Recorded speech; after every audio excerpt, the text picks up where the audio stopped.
¿Qué tal? Buenas a todos los que se van sumando. Buenas noches. Buenas noches, profesor. ¿Qué tal? ¿Cómo andan? Muy bien, gracias a Dios.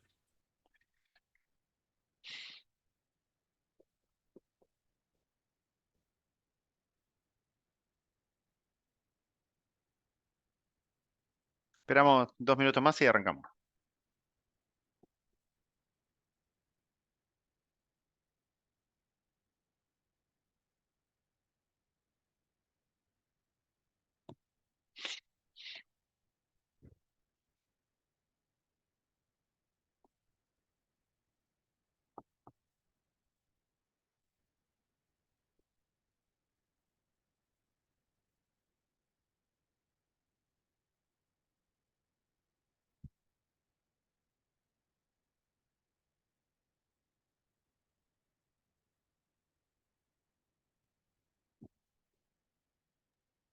Profe, hay un punto en el avance del trabajo que mandó sobre el cronograma de trabajo, pero Sí. no sabemos cómo elaborar ese cronograma. ¿Hay como una guía para eso? ¿Qué punto específicamente, Nicole? Ya le digo. Sí, dale. Dice semana 2, avance de producto o servicio principal, competidores, estimación PQ y cronograma de trabajo. En Sí, cronograma de trabajo ahí sí nos perdimos un poco. sí, buenísimo. Ahora, cuando se vaya juntando un poquito más de gente, lo comento, Nicole. Súper. Listo, gracias.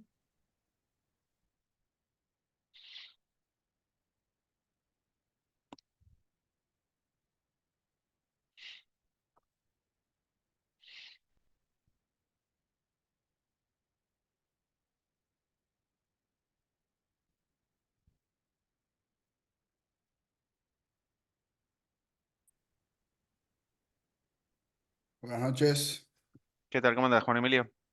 ¿todo bien? ¿Ustedes? Todo bien, todo bien.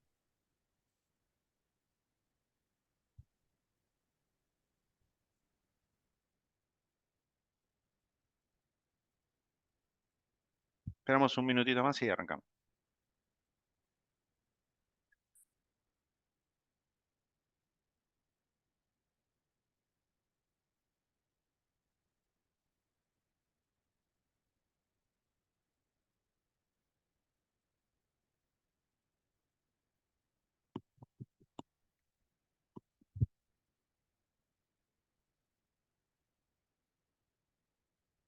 Bueno, ahora sí, vamos a arrancar. Ya son las 8:04, por las próximas 2 horas. Bueno, ¿qué tal? ¿Cómo andan todos?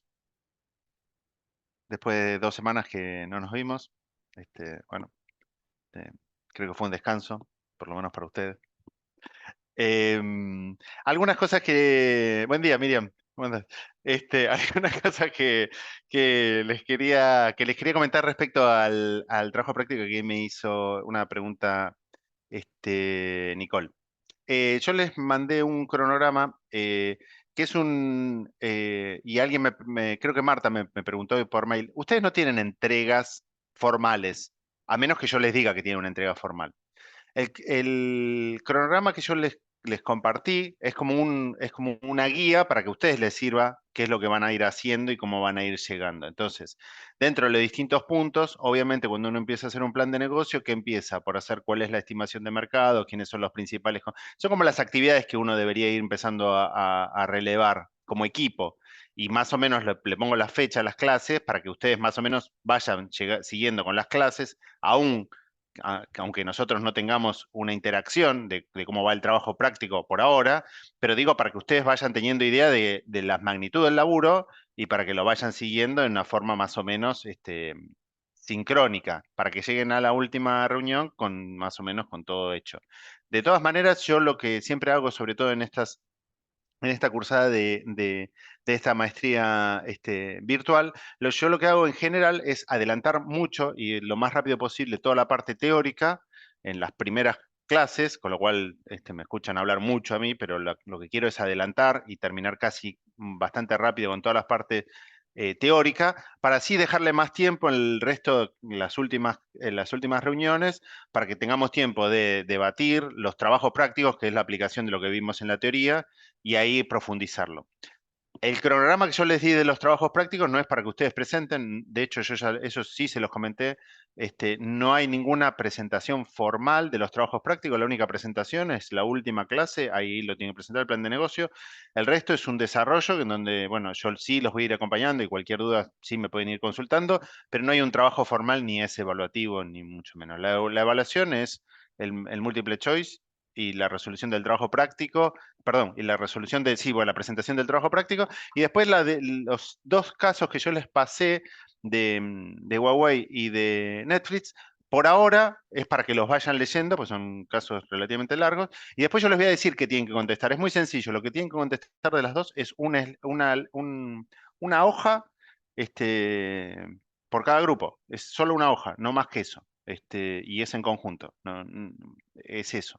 Y después le voy a pedir algo, pero para hacer un ejercicio, que completen un Excel, que es muy fácil si ustedes ya lo resolvieron. Pero el Excel es poner cruces, no es más que eso. Pero yo les voy a ir avisando con tiempo. O sea, digo, lo que sí me gusta que vaya quedando claro son un par de cositas.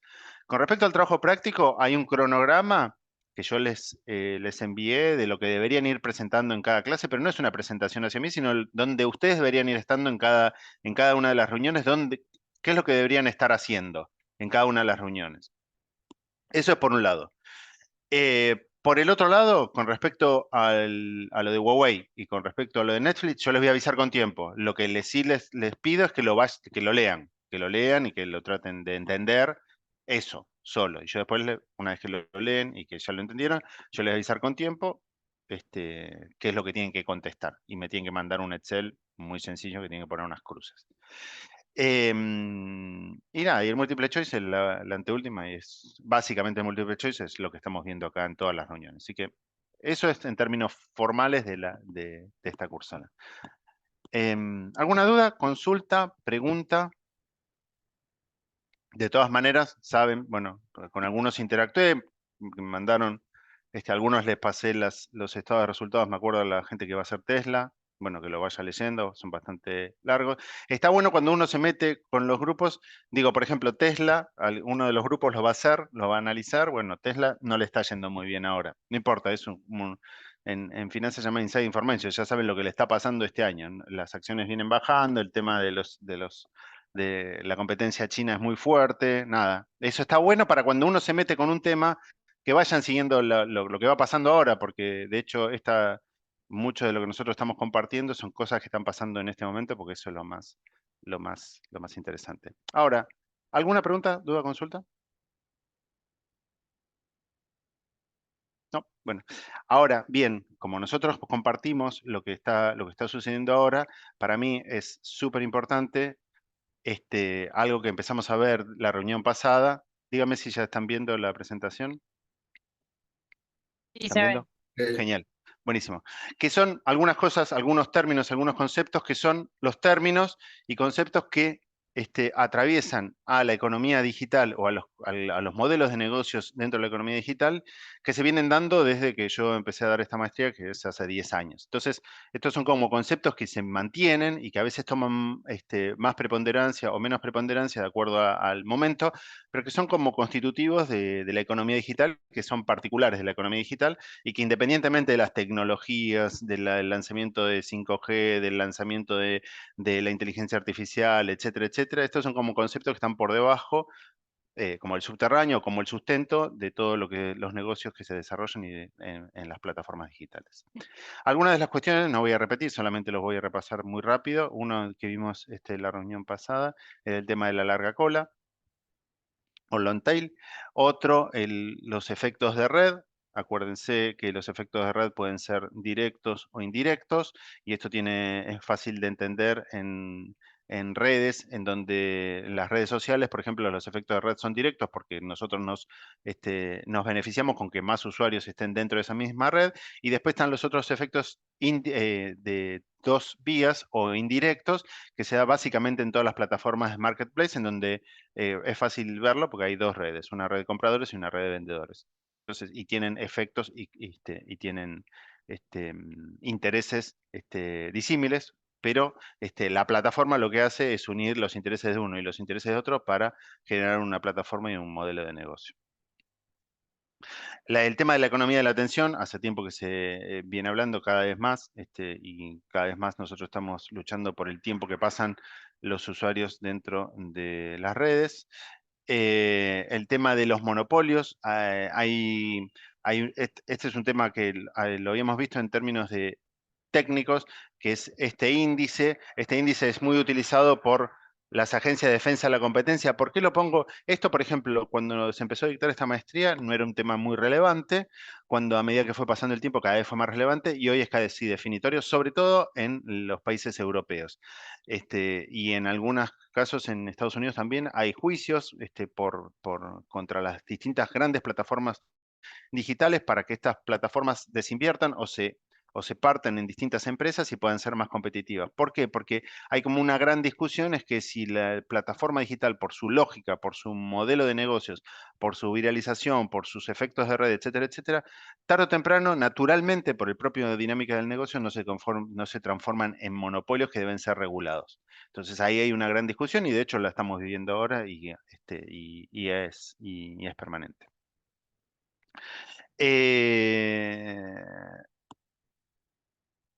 Tema de los monopolios.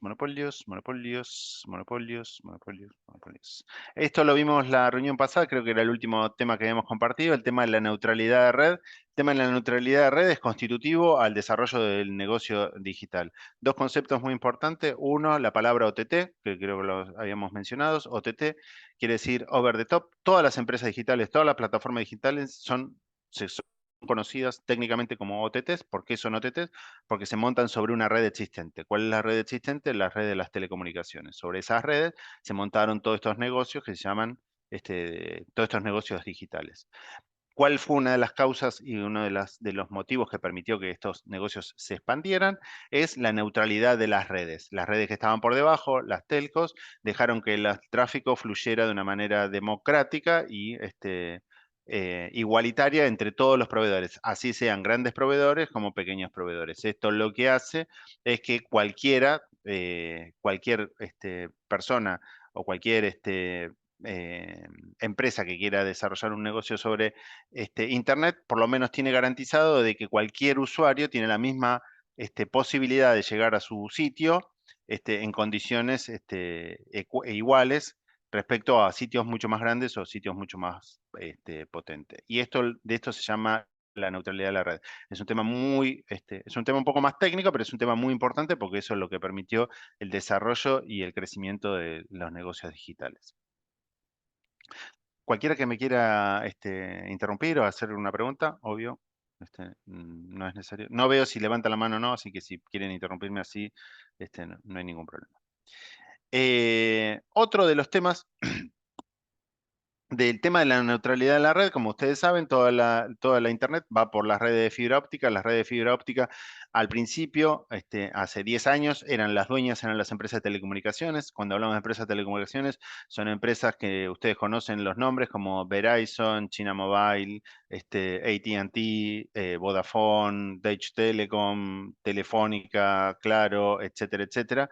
Son grandes empresas multinacionales con inversiones en fibras ópticas, y la fibra óptica es la que permite conectar a nosotros. Todas las redes del mundo están conectadas a través de una fibra óptica, es un elemento físico, aun cuando también hay elementos que también, o sea, las redes también se pueden conectar a través del aire, pero la forma más eficiente es hacerlo a través de medios físicos, y esos medios físicos son redes de fibra óptica, y esas redes, la construcción de la red de fibra óptica es multimillonaria, y no hay una sola empresa que lo haga, sino que son consorcios que lo hacen y que lo mantienen operativa estas redes de fibra ópticas que atraviesan los océanos literalmente. Ya hace un tiempo, todas las OTTs, las que estaban sobre las redes de telecomunicaciones, empezaron a meterse en la construcción de fibra óptica. De hecho, hay varios proyectos y algunos ya están bastante avanzados, de Google, llegando a las Toninas. Las Toninas en la Argentina es una de las salidas hacia el Atlántico y que conecta con distintas redes de fibra óptica que van hacia los principales centros del mundo de generación de tráfico. Y bueno, y eso es un tema. ¿Por qué? ¿Por qué es importante eso en términos estratégicos? Porque esto tiene que ver con algo que vamos a ver más adelante, que tiene que ver con el tema de las integraciones. Hay integraciones hacia adelante, hay integraciones hacia atrás y hay integraciones horizontales. ¿Cuáles son estas, o algunos de los motivos? Claramente, si mi proveedor, en este caso para las OTT, el proveedor éramos nosotros, las empresas de telecomunicaciones, somos un elemento estratégico. Si no, las empresas de telecomunicaciones dejarían de brindar el servicio a las OTTs, a Google, Amazon, Meta, etcétera, etcétera, estas plataformas dejarían de existir. Ahí es como el huevo y la gallina, porque digo, si nosotros dejaríamos de prestarle este servicio a Google, dejarían de existir Google, Amazon, Meta, etcétera, etcétera, pero las telcos perderían atractivo, porque la gente para qué querría subir a nuestra red de telecomunicaciones para hablarlo, algo que hacía hace 50 años atrás, 40, 30 años atrás. Entonces, ahí como, y esa es la gran discusión, que las OTTs dicen, bueno, nuestro servicio hace que vos puedas vender más acceso de banda ancha y nosotros como telcos decimos, bueno, nosotros vendemos más ancho de banda, hacemos inversiones en CAPEX muy importantes, en el desarrollo de fibra óptica, en la instalación de 5G, en la ampliación de las capacidades de banda ancha, en el tráfico de fibra óptica, y ustedes aprovechan todo esto para hacer sus negocios. Entonces, en esa discusión, en forma paralela, las grandes OTTs, que generaron mucha caja y mucho flujo de fondos, están empezando a invertir en la infraestructura de cable, que es crítica para el negocio de Internet, porque es clave, porque si no existe eso, todo lo que nosotros estamos hablando y diciendo en este momento sería absolutamente imposible. Órdenes de magnitud para el 2022, pero esto no cambia significativamente. Netflix era el 15% responsable del total del tráfico del mundo. El 11% era YouTube y después otros, o sea, casi el 30% o el 25%, poco más del 25% del tráfico estaban hechos por dos OTTs ultra conocidas por todos nosotros, que es Netflix y YouTube, son las que generan el tráfico en esos lugares. ¿Alguna consulta, duda, comentario, aporte? Una pregunta, ¿esas OTTs no le pagan nada a las telecomunicaciones? O sea, las telecomunicaciones ganan por el ancho de banda que piden los usuarios para poder ver lo que producen las OTTs. ¿Es así? Ok, así es. Y te hago otra pregunta. Cuando los OTT quieren meterse en el negocio de, digamos, de la transmisión de datos, ¿no? No sé cómo se dice así. Sí. Ellos utilizarían otras rutas. Es como que hacen otra autopista. En realidad lo que están haciendo, digo, que es una pregunta un poco más técnica, pero esto es importante porque sobre eso estamos montados todos nosotros que hacemos negocios digitales. Lo que sucede es lo siguiente. Las telecomunicaciones o la transmisión de datos o de bytes en el mundo, no hay un solo camino, hay varios caminos. Por muchos motivos. Uno, porque puede haber cortes, entonces para que una no te quede sin servicio, en general todas las redes tienen más de un servicio. O sea, vos podés ir de acá a Estados Unidos por varios lugares, tenés uno primordial o el primero, pero si ese se cae, tenés un backup. Entonces todo eso funciona así. Entonces es una red, que en todas las redes están interconectadas de alguna u otra manera.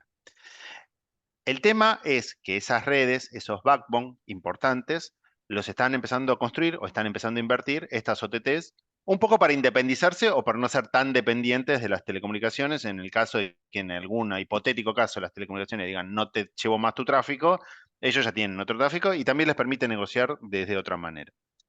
Eso es por un lado. Desde el punto de vista físico, Google tenía en determinado momento, y no sé, creo que está Diego por acá, y no sé si estabas eh, en ese momento o te enteraste, de Google tenía en Estados Unidos un proyecto llamado Google Fiber.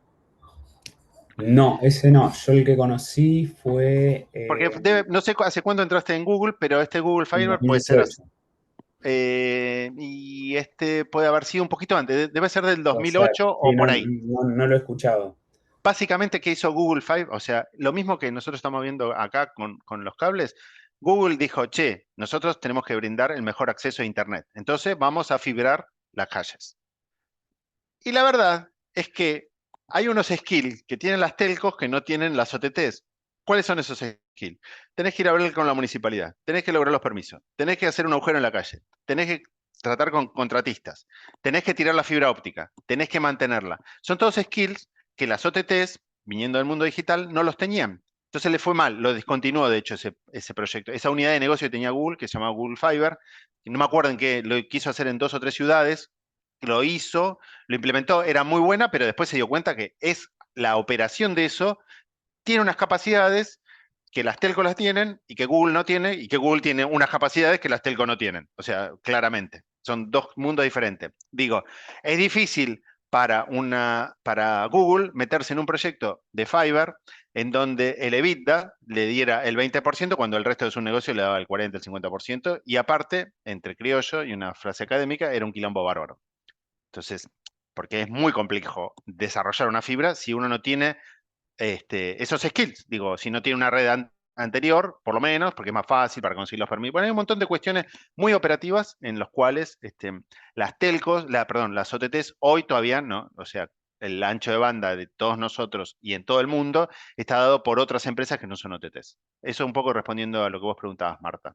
Y tengo otra Eh, pregunta. BlackBerry, cuando existía, ellos tenían su propio, usaba, era un Sistema OTT. operativo.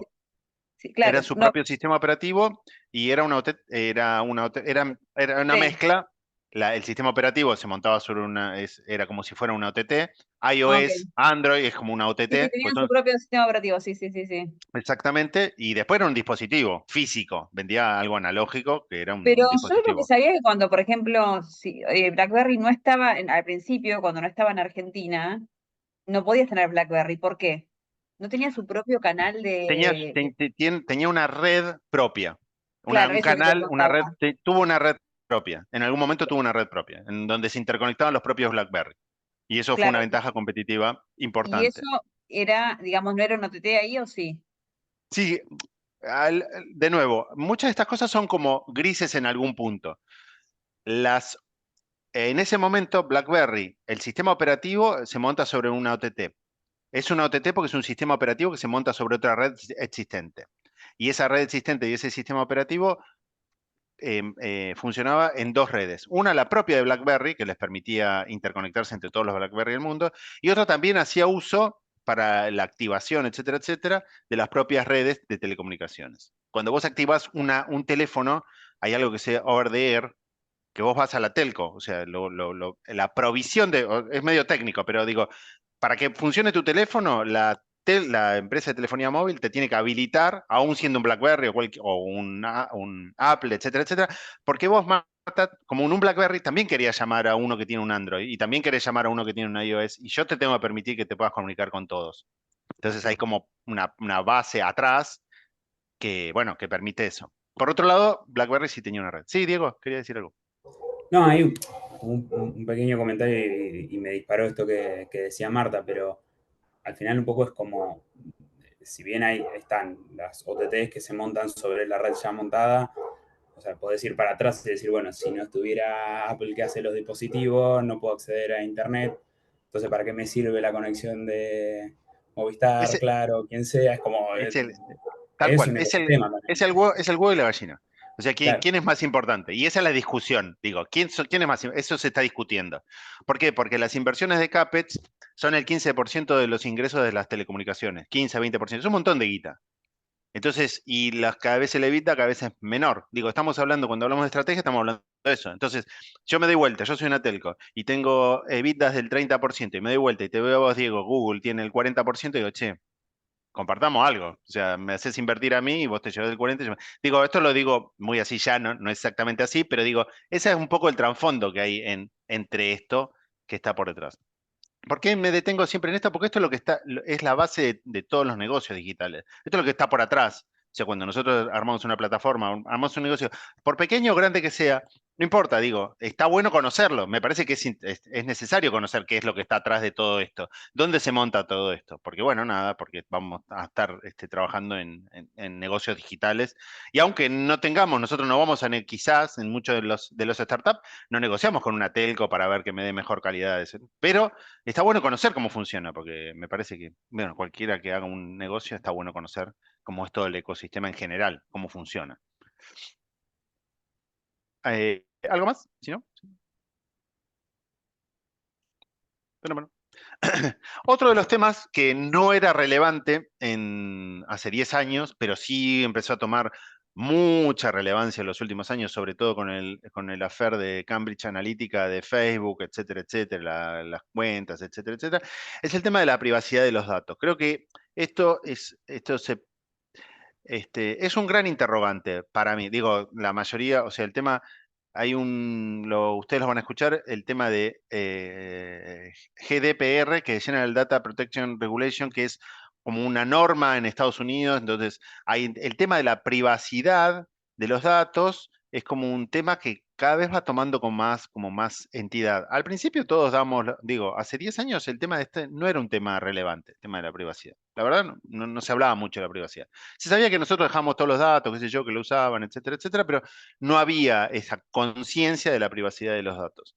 Creo que eso fue migrando con el tiempo, cada vez la gente se dio cuenta que cada vez era más potente los datos que manejaban las empresas, y las empresas también se empezaron a dar cuenta que cada vez eran más potentes los datos que estaban manejando los usuarios, y empezó todo el tema del cuidado de los datos. Las empresas, quienes trabajamos con datos, tenemos que tener mucha conciencia de qué hacemos con los datos, para qué los usamos, cómo los protegemos, etcétera, etcétera. No solamente por un tema ético, que es importante, sino sobre todo por un tema económico, porque digo, los usuarios y las demandas cada vez son más, más importantes, sobre todo de nuevo, en la Comunidad Económica Europea.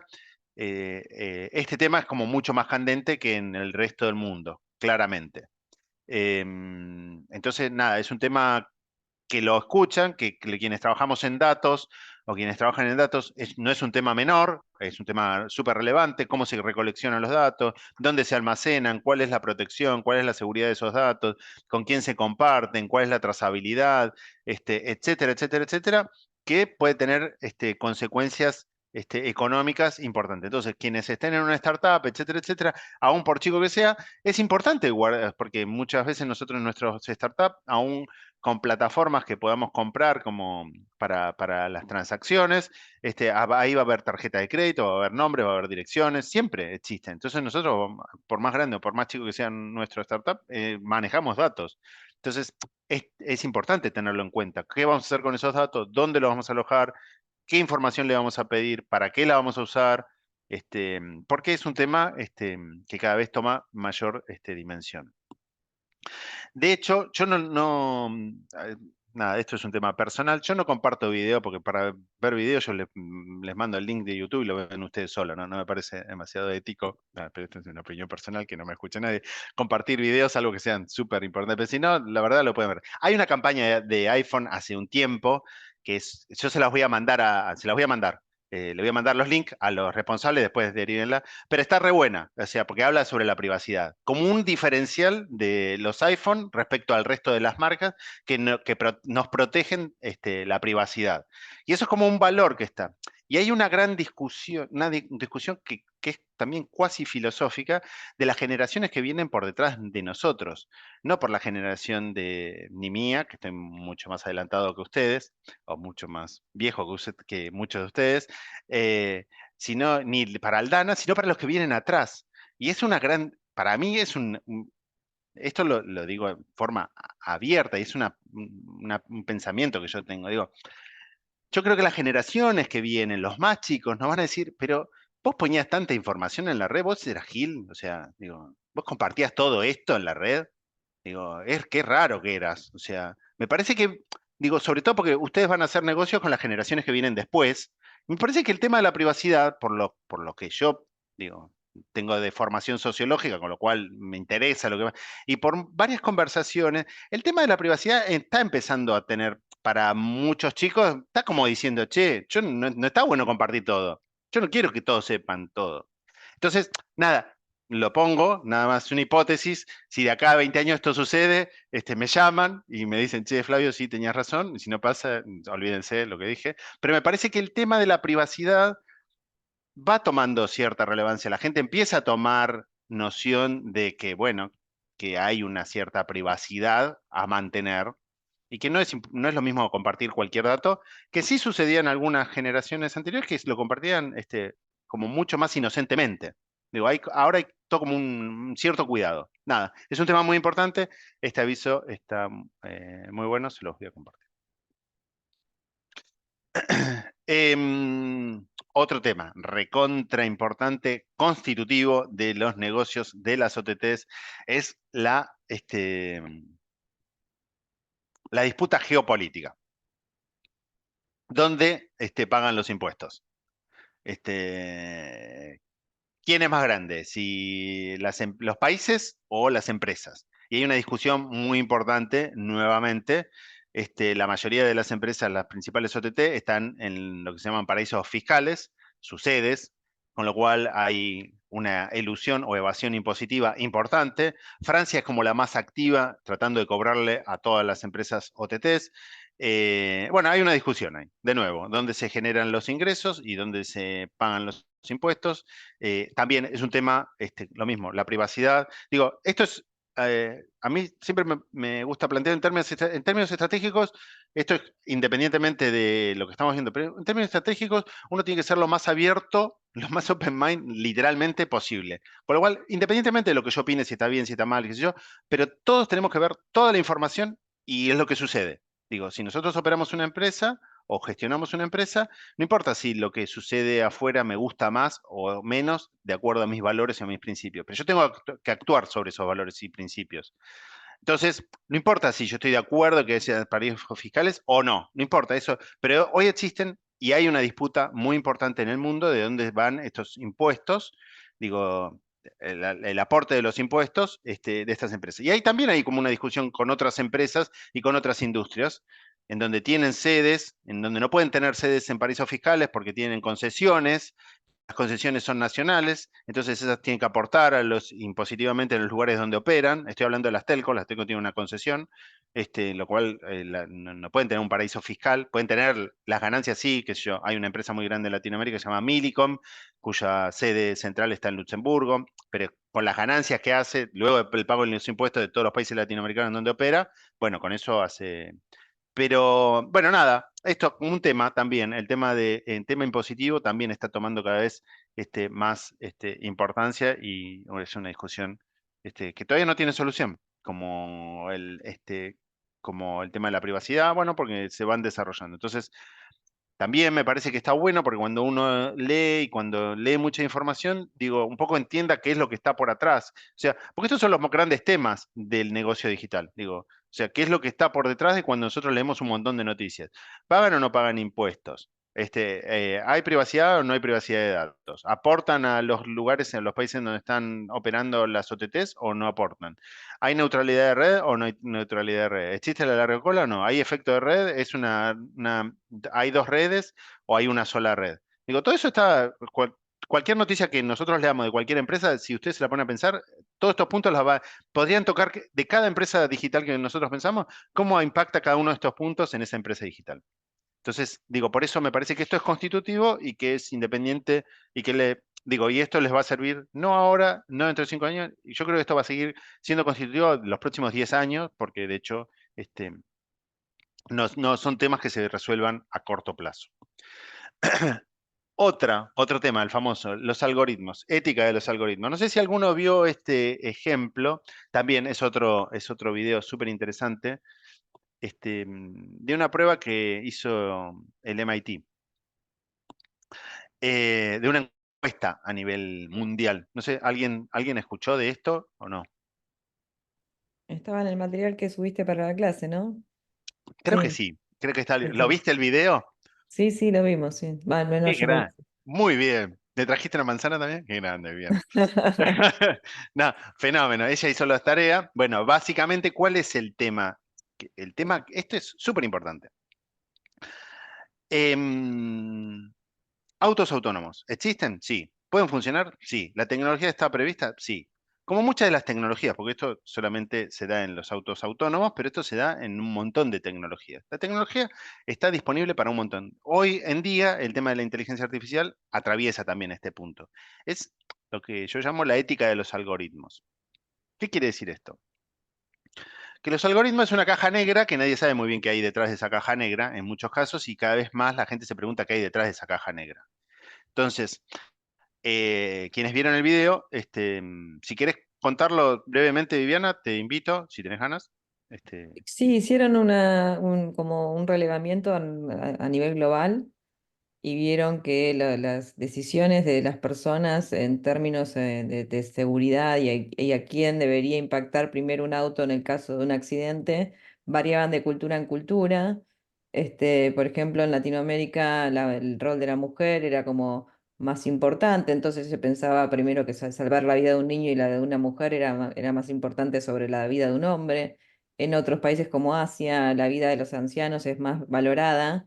Entonces se priorizaba el tema de que ante un accidente, entonces como que la conclusión es que no habría ni siquiera un consenso de cómo entrenar a este algoritmo en el caso de que tuviera que haber un accidente, o que dependería culturalmente de cada uno de los países, ¿no?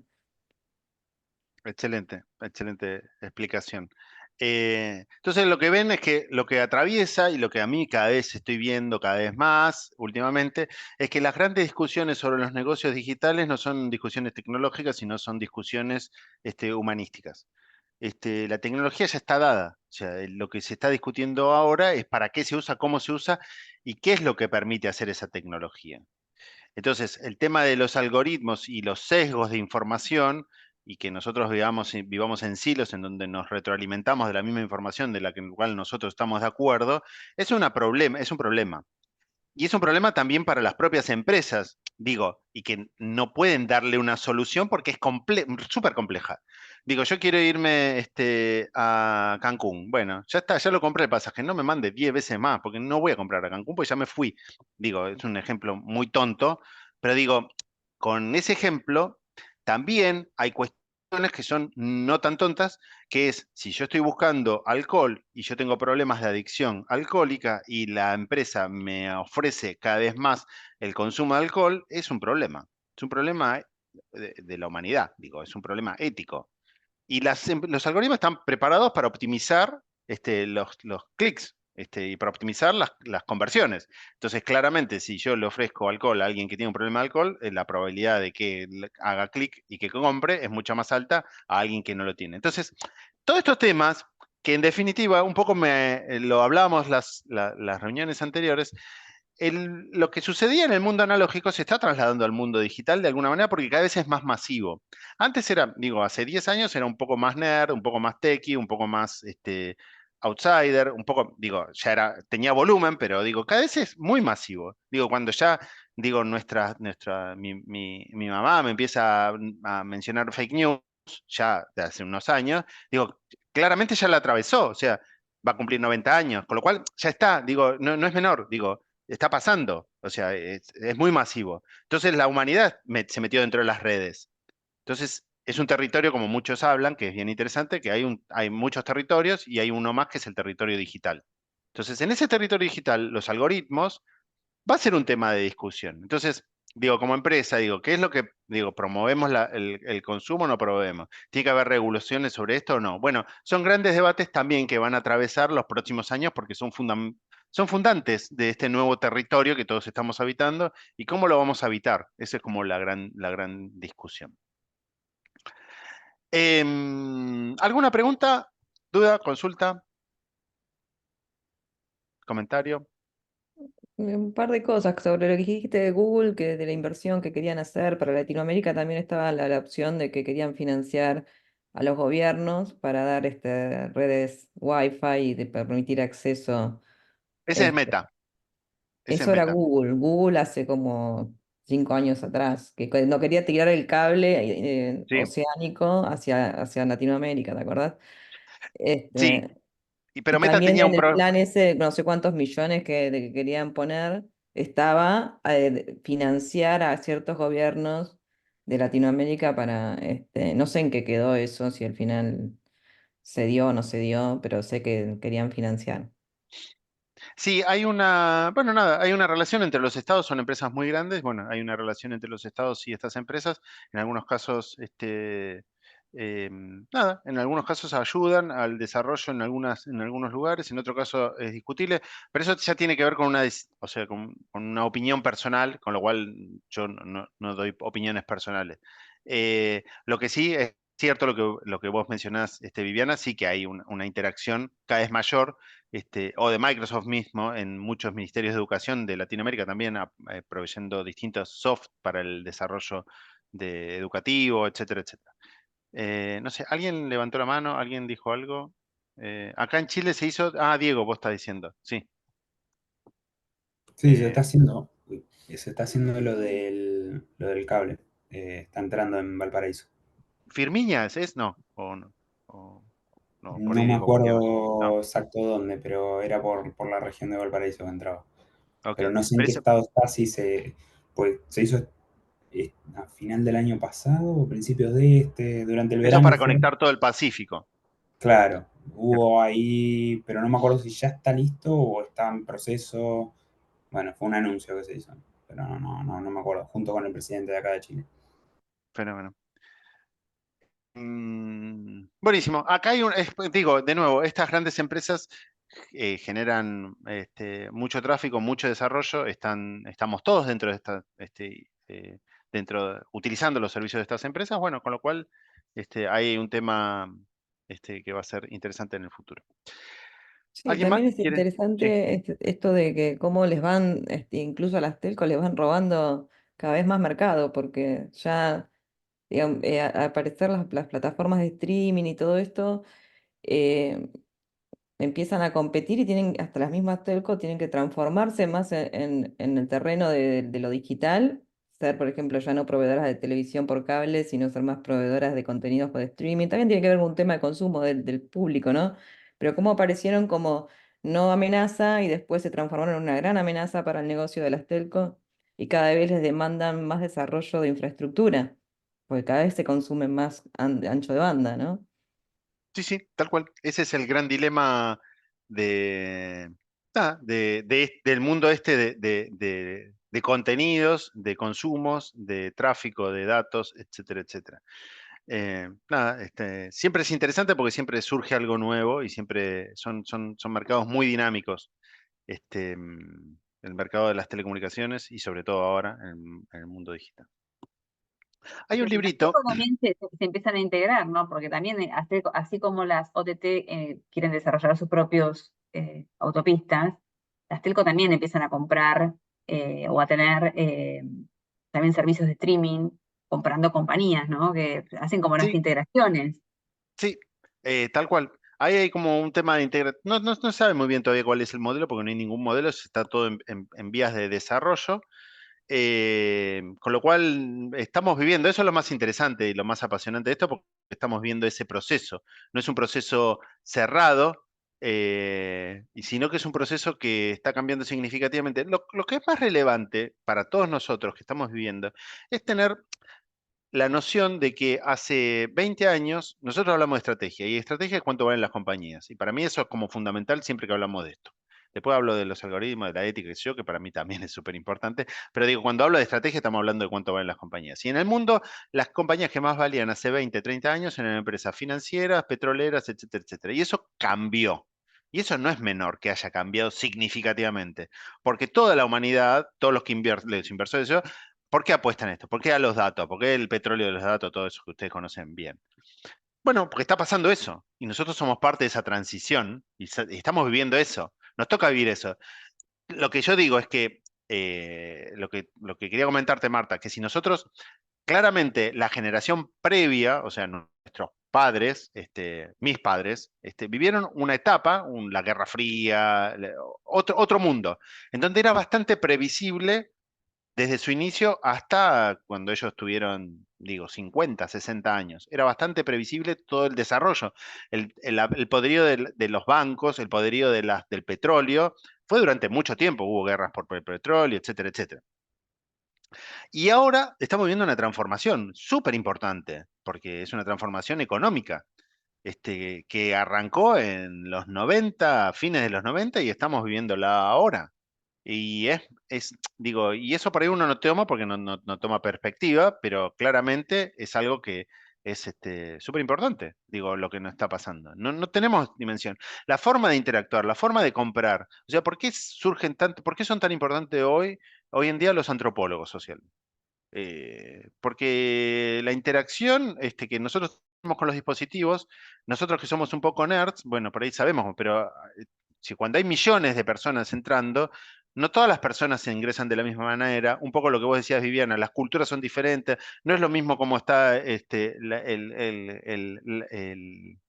land page de una página que puede estar en Asia, como una que puede estar... Bueno, hay un montón de esas cosas que no las sabemos, que las estamos descubriendo. Que sí la saben los que entraron primero a este territorio digital, pero ahora están entrando todas las empresas en manada al territorio digital. Todos los comercios. Digo, estoy hablando en épocas, en periodos históricos, digo, en años. Digo, y entonces todas estas empresas que están entrando ahora al mundo digital no saben cómo hacerlo. Entonces van a buscar servicios que les digan, che, ¿cómo es esto? Yo sé que tengo que estar acá. No sé muy bien por qué, pero están todos acá. Entonces se van sumando todos. Entonces, nada, me parece que la réplica del mundo analógico no es que va a desaparecer ni muchísimo menos, va a tener otra lógica, pero se está montando todo el territorio digital que nosotros somos parte contemporánea de eso que se está viviendo ahora. Y no tenemos esa perspectiva, porque obviamente es muy difícil tener esa perspectiva porque lo estás viviendo. Pero si nosotros nos pusiéramos, estamos viviendo una revolución que probablemente haya sido como la revolución industrial en Inglaterra, que cambió significativamente la forma de comercial y el mundo. Bueno, eso estamos viviendo en eso. Eso por un lado. Y por otro lado, para bajar rápidamente nuestras ínfulas, decir que estamos en las empresas en donde estamos transformando el mundo y todas esas cosas, qué sé yo, todo lo que está sucediendo en el mundo digital no es algo que no sucedía, o la mayoría de las cosas que ya no sucedían en el mundo analógico. Lo que estamos cambiando de alguna manera es la metodología, o sea, es la plataforma. Nos estamos viendo en otros lados y no sabemos muy bien cómo vernos en esos lugares. Pero no es tan diferente. De hecho, ya lo vimos y después vamos a profundizarlo. Hay innovaciones que son disruptivas y innovaciones que son evolutivas. Muchos de los grandes negocios que hoy, las plataformas, todas las OTT son evolutivas, excepto que Google Search es absolutamente disruptivo. No existía un buscador de esa magnitud en el mundo analógico, no existe. Ahora, una OTT, digo, ya existía, digo, no es algo demasiado disruptivo. Uber no es algo absolutamente disruptivo. Airbnb, nada, me estoy adelantando un poco lo que vamos a ver un poco, pero Airbnb, qué sé yo, si hace 15 años uno quería irse a donde está Diego, a Santiago de Chile, quería conseguir un lugar, por ahí tenía un amigo, le preguntaba, che, ¿dónde puedo alquilar? Etcétera, etcétera, y bueno, y alquilaba por recomendación, etcétera, etcétera. Lo que hizo Airbnb es formalizar esto, y bueno, y darle como una plataforma que le da mucha seguridad y otros beneficios que antes no existía y mucho más fácil. Digo, el delivery, cuando nosotros compramos el negocio, existía. El chico que te llevaba las cosas a tu casa existía siempre. Bueno, Rappi, etcétera, etcétera. Lo que hacen es formalizar algo que ya existía, dándole un potencial de negocio mucho más grande. Pero existía eso. No es algo absolutamente novedoso. Eso es lo que digo. Hay como las dos cosas porque, nada, porque eso está bueno que también lo tengamos en perspectiva. Hablando de esto, del negocio de las plataformas, hay un librito muy interesante de un filósofo finlandés, creo que es Nick Snisek, que se llama Capitalismo de Plataformas, en donde habla de distintas formas de analizar los distintos negocios de plataformas. Y que tiene que ver con lo siguiente. Las características de los negocios de plataformas es básicamente que es un aparato extractor de datos. O sea, la clave es que pueden extraer datos tanto de procesos naturales, condiciones meteorológicas, ciclo productivo. Eso está muy relacionado, otra palabrita que se está poniendo muy en boga y muchos de ustedes lo habrán escuchado y que claramente va a ser muy importante en los próximos años, que es IoT, o Internet de las Cosas. ¿Qué quiere decir esto? Son un montón de pequeños dispositivos conectados a distintos servicios que, valga la redundancia, dan distintos servicios a distintos públicos. El ejemplo más clásico es todo lo que se utiliza para el tema de los cultivos. Uno puede hacer el traqueo de los cultivos, etcétera, etcétera, de cuál es el mejor lugar, y eso manda una información, y esa información se manda a una plataforma de software, entonces se optimizan los cultivos, también se puede utilizar para analizar condiciones meteorológicas, dónde sembrar, dónde no sembrar, etcétera, etcétera. Hay todo un mundo, un modelo de negocio que está surgiendo y que es un nuevo mundo, algo que no existía antes, porque antes no no es que no existía el traqueo o la posibilidad de sacar información de los grandes campos de cultivo, sino que no era tecnológicamente y económicamente viable. Hoy existen tecnologías mucho más baratas y dispositivos muchísimo más baratos que se pueden implementar en un montón de lugares en los cuales se puede extraer estos datos y con estos datos armar un modelo de negocio, y de hecho hay un montón de empresas que lo están realizando. También en los procesos de producción y también, obviamente, que este es el más conocido por todo, un aparato de extractor de datos de otros usuarios y negocios como el rastreo de web, el uso de datos, etcétera, etcétera. La característica de los negocios de las plataformas, del negocio de plataforma es, no construyen un mercado desde cero, proporcionan una infraestructura básica para mediar entre diferentes grupos, básicamente muchas veces entre diferentes redes o en una misma red, como son las redes sociales, pero no construyen un mercado desde cero, se montan sobre un mercado, lo que hacen es proponer la infraestructura para que ese mercado pueda canalizar a través de esa plataforma, tiene efectos de red. Los efectos de red hacen que los crecimientos sean exponenciales, entonces nosotros vemos un montón de gráficas y decir, che, antes para llegar a 1 millón, a 1.000 millones de clientes, las empresas tardaban 50 millones de años y ahora TikTok en 3 años llega a 1.000 millones. Bueno, ¿esa cuál es? ¿Por qué? Porque está sobre una plataforma digital que una de las características que tiene efecto de red y que esos efectos de red son exponenciales. Entonces, todo eso contribuye a que los negocios que se viralizan hoy en las plataformas lleguen mucho más rápidos a volúmenes mucho más importantes de consumidores que lo que tenían cuando no existían estas plataformas. Y eso es característico de las plataformas digitales. Hay una utilización de subvenciones cruzadas. Hay una estructura en muchas de estas plataformas entre lo que se paga y lo que es gratis. Hay muchos, digo, Spotify, por poner un ejemplo, de este modelo freemium, de una parte es gratis y otra parte que es paga, y es una decisión, YouTube Premium o no, y en donde no es Premium y donde uno no paga, cómo se monetiza es a través del advertising. Entonces, en todas las plataformas de streaming hay muchos canales que se llaman FAST, que son Free Advertising y de streaming, que son canales libres, que es lo mismo que el modelo tradicional de la televisión abierta, pero son canales gratis en streaming, online. Y existe, este modelo de negocio existe. Tiene que ser atractivas para distintos tipos de usuarios, los negocios de plataforma, y lo más relevante y lo más importante es lo último que dicen, que son las que controlan y gobiernan las reglas de juego. Son las que deciden cuáles son las reglas de juego que hay dentro de esa plataforma. La plataforma es Mercado Libre, la plataforma de Mercado Libre de Marketplace lo pone Mercado Libre. Ellos dicen cuál es la comisión, ellos dicen cómo se transacciona, ellos deciden cómo va a ser el modelo de reclamos, ellos deciden, o sea, las reglas de juego están puestas ahí adentro. Después uno entra o no entra, pero las reglas de juego claramente son puestas por quien gestiona las plataformas. Y eso es algo bien importante y bien distintivo de los negocios digitales. Y hay 5 tipos de plataformas, básicamente, en este modelo. No quiere decir que las empresas que utilizan un negocio en una plataforma no puedan también tener otros negocios en otras plataformas. De hecho, hay muchos casos que una misma empresa puede estar en distintos negocios de plataforma, pero sí sirve para identificarlo y para conceptualizarnos. Hay plataformas publicitarias, las conocidas, son las primeras OTTs. Las primeras OTTs surgieron de eso, claramente la mayor parte de los ingresos de Google y de Meta vienen de eso, no hace falta mucho indagar en eso porque es bien conocido. Después hay otra parte un poquito más arriba, que es las plataformas de la nube, que es, bueno, todo esto empieza a transaccionarse dentro de una red, pero todo esto se tiene que almacenar en algún lado. Y ese almacenamiento, que es un almacenamiento físico, de en alguna medida, se hacen lo que se llaman los grandes data centers. Los grandes data centers es donde se guarda la información. La información viaja por la fibra óptica y se guarda en un lugar físico, que son los data centers. Son lugares claves. ¿Por qué? Porque ahí está toda la información.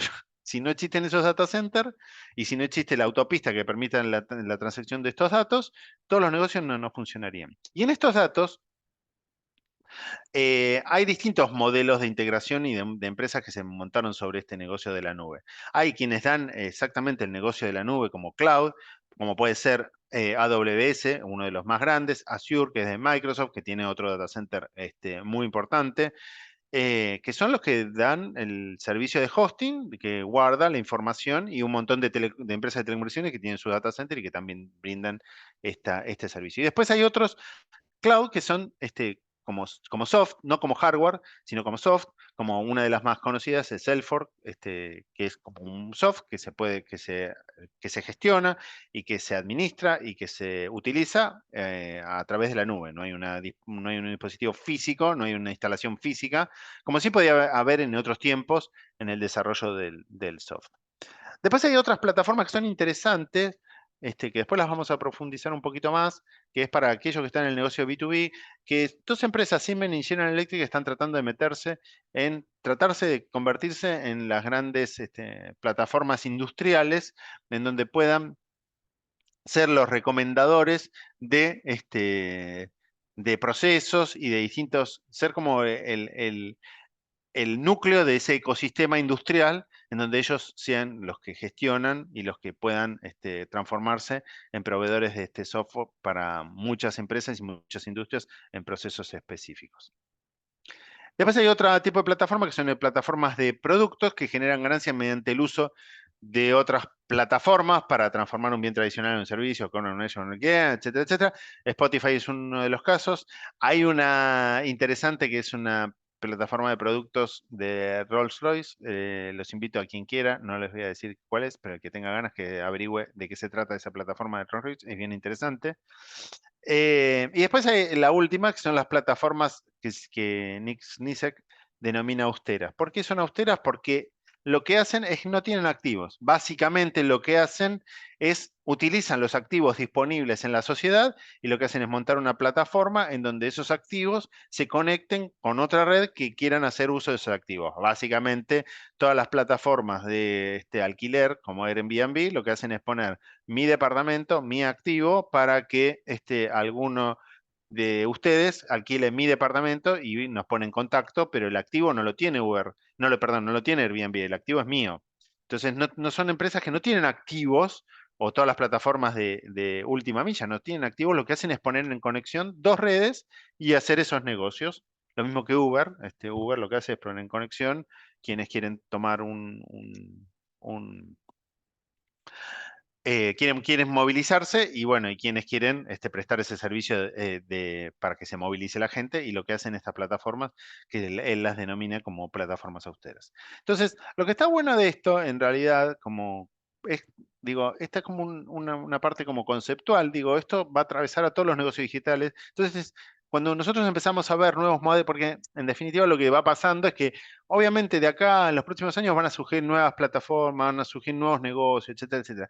Pero si nosotros podemos clasificarlo, lo que tiene bueno la sistematización y la clasificación es que nos permite entender más rápidamente cuál es el modelo de negocio. Entonces, por eso me parece interesante tener sistemáticamente y no hablar de las empresas en general, porque después uno no termina. O sea, un poco la educación académica es cómo ir poniendo en cajitas de alguna manera, aunque no son cajitas cerradas, sino que muchas de esas tienen comunicaciones, vaso comunicante, pero cómo ir poniendo el conocimiento de alguna manera que nosotros podamos extraer la información que existe en el mercado y decir, esto es como este tipo de empresas.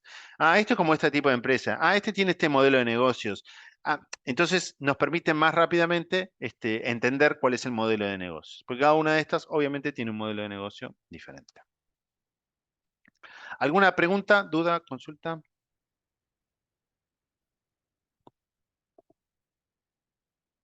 Bueno. La primera de las plataformas publicitarias. Acá, como veíamos los estados de resultados en las reuniones anteriores, claramente las redes sociales son las que tienen los márgenes brutos más altos. Y una de las cuestiones que decíamos y que comentábamos es porque básicamente cuál es su principal materia prima somos nosotros mismos, que nosotros le estamos dando todas nuestras fotos, nuestros videos, etcétera, etcétera, a esta plataforma para que esta plataforma se las muestren a otras personas y esas personas la vean, generen mucha audiencia, entonces vayan las marcas ahí, nosotros veamos audiencias, etcétera, y cliquemos y compremos, etcétera, etcétera, con un montón de trabajo que nosotros hicimos y que pusimos sobre estas redes sociales. Bueno, acá hay como una gran discusión y es interesante porque dice que explotar trabajos gratis, que eso es como una gran crítica, ustedes van a escuchar muchas veces, por qué las plataformas no comparten parte de sus ingresos con los usuarios, que son los que generan el contenido. Es que en realidad es medio un poco más gris. ¿Por qué? Porque en realidad nosotros hacemos un intercambio como individuos en el cual nosotros subimos nuestra información porque esa plataforma gratuitamente nos permite mostrarle nuestras fotos que son muy queridas a, no sé, a nuestros padres que están en otro país o que están en otra casa y los podemos compartir. Y en realidad, nada, nosotros no lo hacemos porque es un trabajo, sino que lo hacemos muchas de estas interacciones en nuestro tiempo de ocio o para como forma recreativa. Entonces hay como un intercambio, entonces hay como una discusión ahí también un poco teórica, decir si las empresas, porque hubo algunos modelos de empresas de redes sociales que quisieron compartir sus ingresos con los usuarios.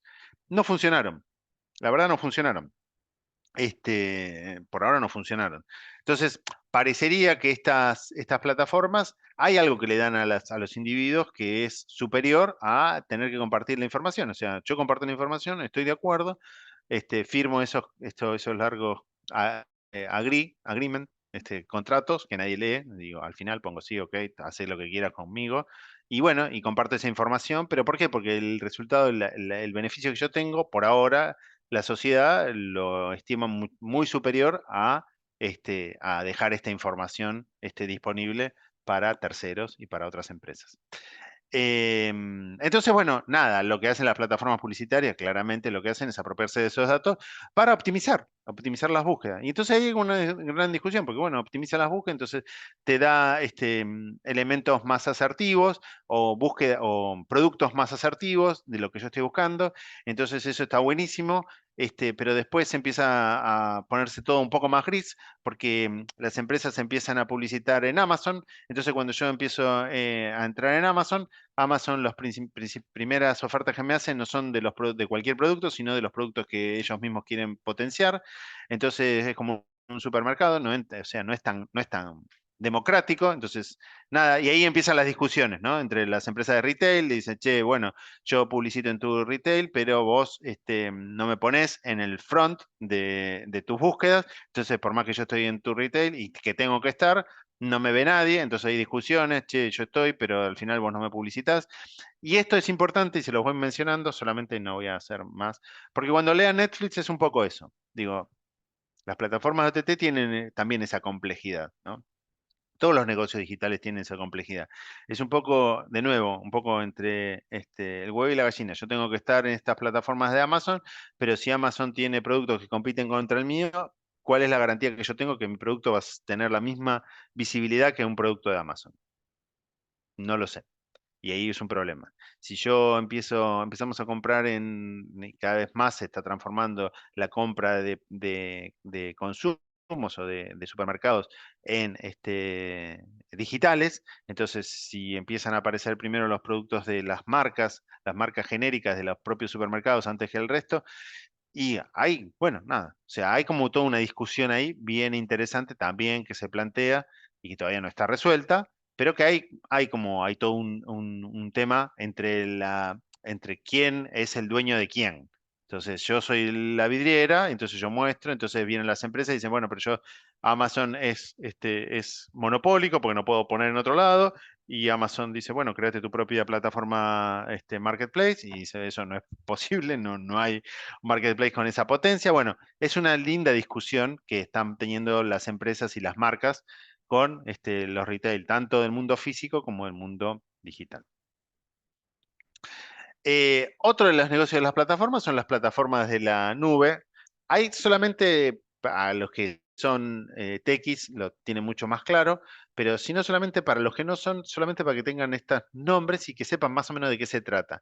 Hay tres tipos de modelos de servicio cloud que se llaman en inglés IaaS, PaaS y SaaS.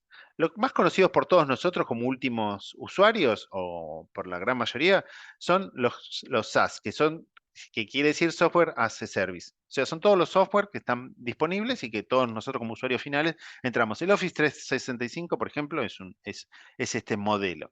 Después hay otro que es plataforma, que está un poco más por debajo, y esto ya tiene que ver más como con las empresas. Si uno quiere hacer una startup, dice, bueno, el soft que yo contrate, ¿qué va a estar? Va a estar desde mi infraestructura, va a estar desde, o la infraestructura la pongo yo y sobre esa infraestructura voy a tener una plataforma, o me adelanto un poco más y también voy a tener mi plataforma y solamente voy a tener un software al final.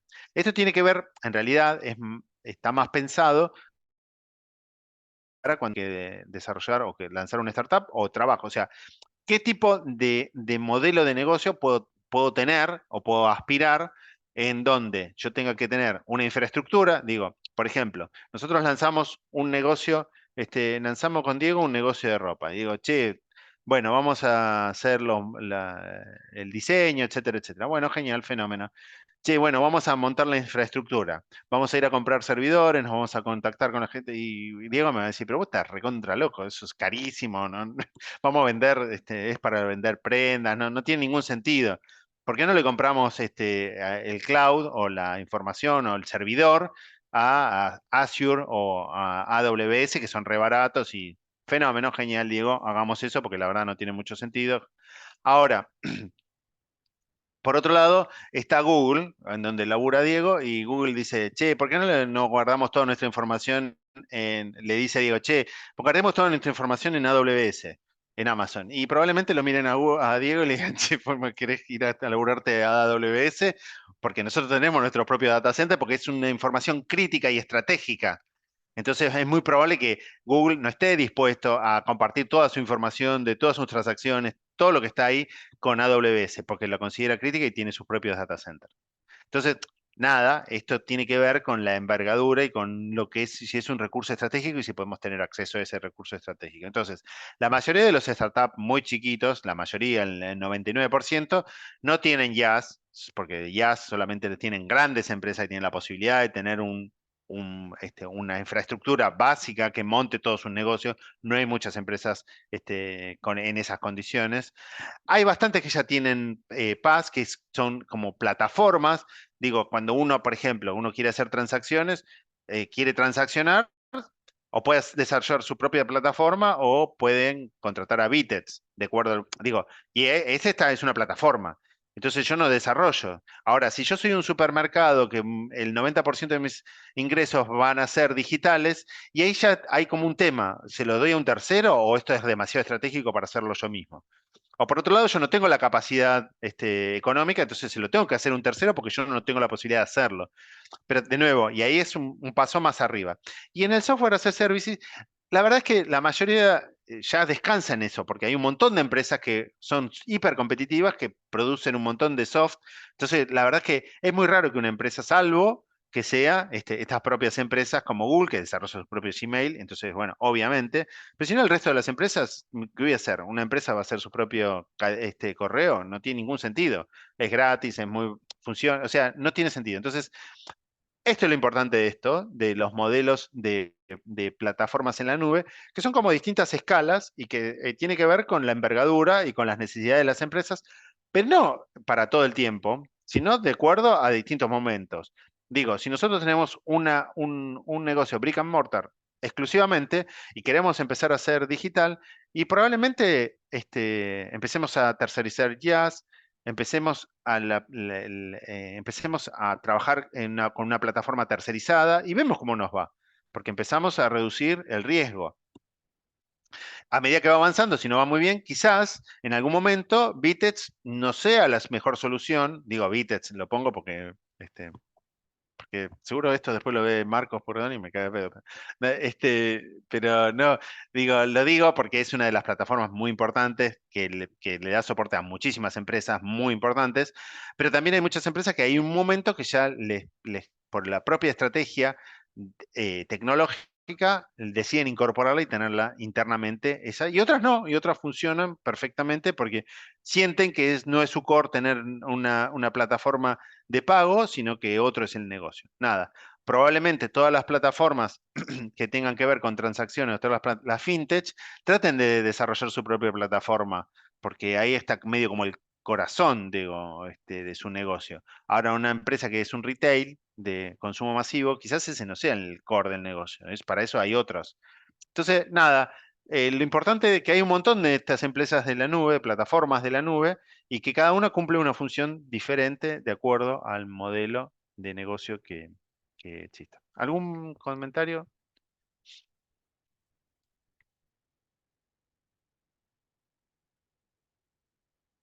Otra son estas, las plataformas industriales, que básicamente ahí es donde esta famosa palabra de IoT o Internet de las Cosas se desarrolló o se está desarrollando hoy en día. No hay grandes negocios a nivel masivo, sino que la mayoría de los desarrollos de IoT están a un nivel corporativo.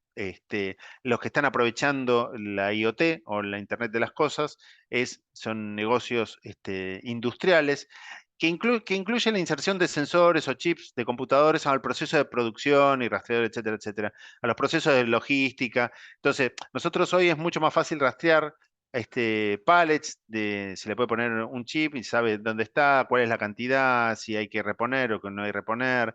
Hay un montón de información y un montón de plataformas que permiten la gestión. Hoy por hoy, este gran desarrollo está dado en el mundo corporativo.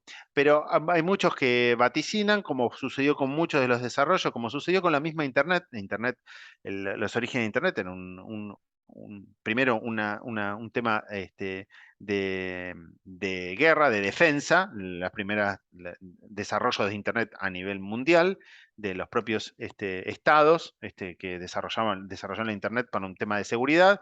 Después, los primeros desarrollos de Internet eran utilizados por las empresas y después, bueno, se masificó. Entonces, también hay muchos que están viendo como el proceso bastante parecido. La IoT va a entrar por las industrias ya están viendo sus beneficios de tener traqueado, de tener sistematizado muchos de sus procesos, que le permite optimizar y bajar costos. Y después esto se va a trasladar al mercado masivo en los próximos años. Y nosotros vamos a ser parte de esa. Nosotros, me estoy incluyendo, probablemente ustedes sean parte de esta transición muy fuerte y el IoT va a ser un mundo, un mercado laboral absolutamente nuevo para muchos de Te ustedes. hago una pregunta. Todo lo de Sí, Neurolink, lo que está desarrollando, ¿viste Neurolink? ¿Es el Internet de las Neuralink. cosas? ¿Esto es IoT o no? ¿Qué es? Es una especie de IoT, porque es ponerle un chip y hacer un traqueo. Todo lo que puedes, básicamente Internet de las cosas es, para que ustedes, digo, como una definición bastante pedestre, pero bastante exacta, es todo lo que ustedes puedan traquear a nivel masivo y en escala. Eso es Internet de las cosas. Todo lo que uno pueda traquear. O sea, básicamente lo que se utiliza Internet de las cosas es todo lo que uno pueda llegar a traquear. ¿Qué quiere decir esto? Si yo puedo llegar a traquear, y esto ya existe, en el mundo de la salud hay un montón de desarrollos hace mucho tiempo y que cada vez van tomando como más entidad Internet de las cosas. El traqueo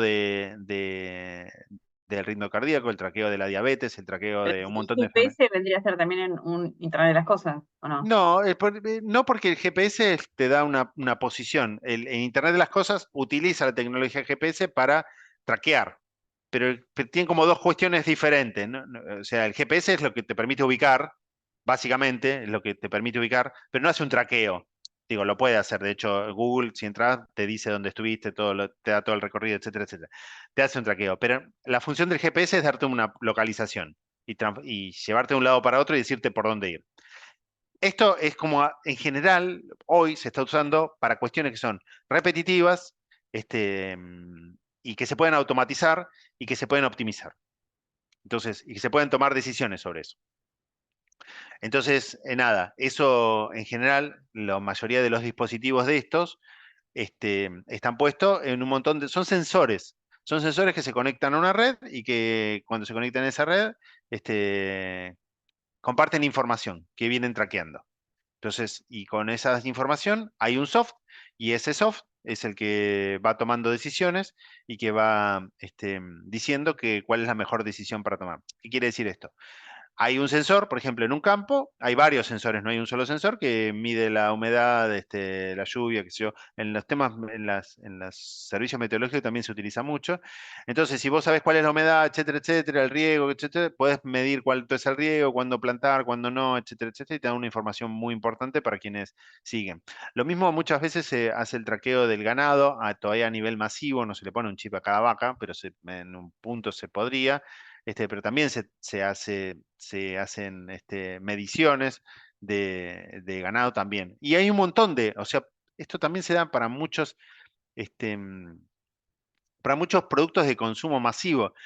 Yo sé que en muchos países de Latinoamérica también para otro tipo de plantaciones, como es el café o el cacao o la banana, para las grandes bolsas, se hace un traqueo de dónde va, dónde está, cuál es la humedad que está en el ambiente, etcétera, y eso da una información a quienes son los productores para optimizar todo ese proceso, que antes era un poco más manual y que hoy se puede hacer mucho más automático. Y hay dos, básicamente en el mundo industrial, un poco lo que yo les comentaba antes, esto nada más para que lo tengan en la cabeza y para que si alguna vez escuchen sepan de qué se trata. Están desarrollando como dos plataformas. General Electric hay una que se llama Predix y Siemens hay una que se llama MindSphere. Y básicamente lo que hacen es tratar de automatizar, o sea, hacer como la red o el ecosistema de un montón de industrias y en donde se comparten los procesos. Es como una red, una internet, en donde hay un ecosistema de industrial, en donde, bueno, se comparte cuál es el mejor proceso, cómo se puede hacer, cuáles son los activos, y lo que quieren posicionarse General Electric y Siemens en ser los proveedores de esta información y ser como la plataforma que une distintas redes de usuarios industriales, todos son usuarios industriales, a distintos tipos de servicios. Quien esté en el negocio de B2B, es bien interesante que vea de qué se trata. Quienes no están en el negocio de B2B, solamente para que lo conozcan y para que sepan que existe. También en el mundo industrial se están armando ecosistemas bastante parecidos a lo que existen en el mundo B2C. Las plataformas de productos, tampoco hay demasiada para eh, para comentar, son las plataformas conocidas por todos, que son básicamente son los medios más importantes y que son básicamente las plataformas on demand. Son las plataformas de música, son las plataformas de streaming, etcétera, que a través de un intercambio de un contenido reciben un pago, una suscripción o lo canalizan a través de advertising. Pero lo que hacen es, desde un punto de vista digital, compartir productos a través de básicamente algo que es muy interesante, que es el costo cero de los costos marginales, ¿no? Que eso se da también en el mundo digital. O sea, es lo mismo, llega un punto en donde es lo mismo compartir 1 millón que 10 millones. Es más, no es lo mismo, digo, es mucho más rentable porque, digo, los costos marginales de producción de productos digitales tiende a cero. Entonces, es solamente la transmisión, pero es muy baja, digo, en términos de cálculo de costos marginales. Entonces, por eso son tan rentables las empresas digitales, porque la adición de productos adicionales es muy rentable. En otras industrias físicas no, porque digo, hay un proceso, una producción, hay un stock, hay un almacenamiento, etcétera, que eso no se da en el mundo digital. Y las plataformas austeras, bueno, las de última milla, que básicamente, nada, son todas las que conocemos. Las plataformas de última milla, como las plataformas Airbnb, etcétera, son plataformas que NICSec los denomina como plataformas austeras. Entonces, repasando rápidamente esto, hay 5 tipos de plataformas publicitarias de la nube, industriales de productos y austeras. Varias empresas las empresas pueden estar en más de una de estas plataformas, pueden hacer negocios en más de una de estas plataformas, pero lo que sirve este tipo de conceptualización es para cuando nosotros veamos algún tipo de negocio, poder tratar o hacer el esfuerzo de decir, che, ¿a qué tipo de plataforma pertenece? ¿Cuál es el modelo de negocio que tiene? Eso me parece que está bueno, poder conceptualizar. ¿Alguna pregunta, duda, consulta hasta acá? Ok. El tema, cuando nosotros hablamos de estrategia, es hablar de la cadena de valor. Entonces, cuando uno habla de estrategia, uno siempre tiene que pensar cuál es la cadena de valor. Claramente, y pongo este ejemplo, porque siempre me gusta poner ejemplos de los cuales uno los ha vivido y los conoce profundamente. Hace 30 años, dentro de la cadena de valor de las telecomunicaciones, nuestras empresas, las empresas de telecomunicaciones, eran las que tenían el mayor valor, porque nos compraban a nosotros para hablar con otra persona, y quien les prestaba ese servicio fundamental y que las empresas y que las personas valoraban muchísimo, eran las empresas de telecomunicaciones. Entonces, tener un teléfono, digo, hace mucho tiempo, era un valor súper importante, porque había lugares donde había teléfono y lugares donde no había teléfono. Eso se masificó, las empresas de telecomunicaciones fueron perdiendo dentro de ese mundo porque empezaron a aparecer este, nuevas amenazas. Y a mí me gusta dejar esto porque esto es algo que está escrito en el 2014, o sea, ya hoy cumplen 10 años, y en donde Merrill Lynch, que es un banco de inversión, hablaba ya de Facebook, WhatsApp y la amenaza a las telcos, ¿no? Y ahí hay una cuestión estratégica interesante histórica, digo que bueno, que las telcos tenían todas las capacidades para hacer lo que hicieron las OTT. ¿Por qué? Porque tenían toda la información, tenían todos los clientes, tenían áreas de innovación, las famosas Bell Labs que tenían en Estados Unidos, pero hay mucha en Telecom Italia también tenía centros de innovación, etcétera, etcétera, para hacer una red social. De hecho, una de las redes sociales más importantes que hubo antes de que existiera Meta, etcétera, etcétera, fue una red social coreana, que era de una empresa de telecomunicaciones coreana, que se llamaba SK Telecom, y que se llamaba Cywork. Cywork era una empresa, era un OTT, que era la primera red social masiva que hubo. Masiva quiere decir que la primera que llegó a millones de clientes, básicamente todos coreanos, en el mundo, pero después no pudo, quiso ir a Estados Unidos, etcétera, etcétera, y no pudo. ¿Y por qué les parece que las telcos no pudieron? Esta es una pregunta estratégica. ¿Por qué no pudieron? Es una pregunta abierta. ¿Por qué no lo hicieron? ¿Por qué Facebook lo hizo Zuckerberg y no lo Y hizo? para mí es un tema del emprendedor dentro de las corporaciones. Como, o sea, el emprendedor, o sea, no existe un espíritu, sí existe, pero hay muchas variables a considerar dentro de una corporación y el tema de tomar el riesgo. Entonces, me parece que en las corporaciones la adversión al riesgo es mucho más alta porque nadie quiere perder su laburo y nadie termina tomando una decisión que vaya a poner en riesgo su posición.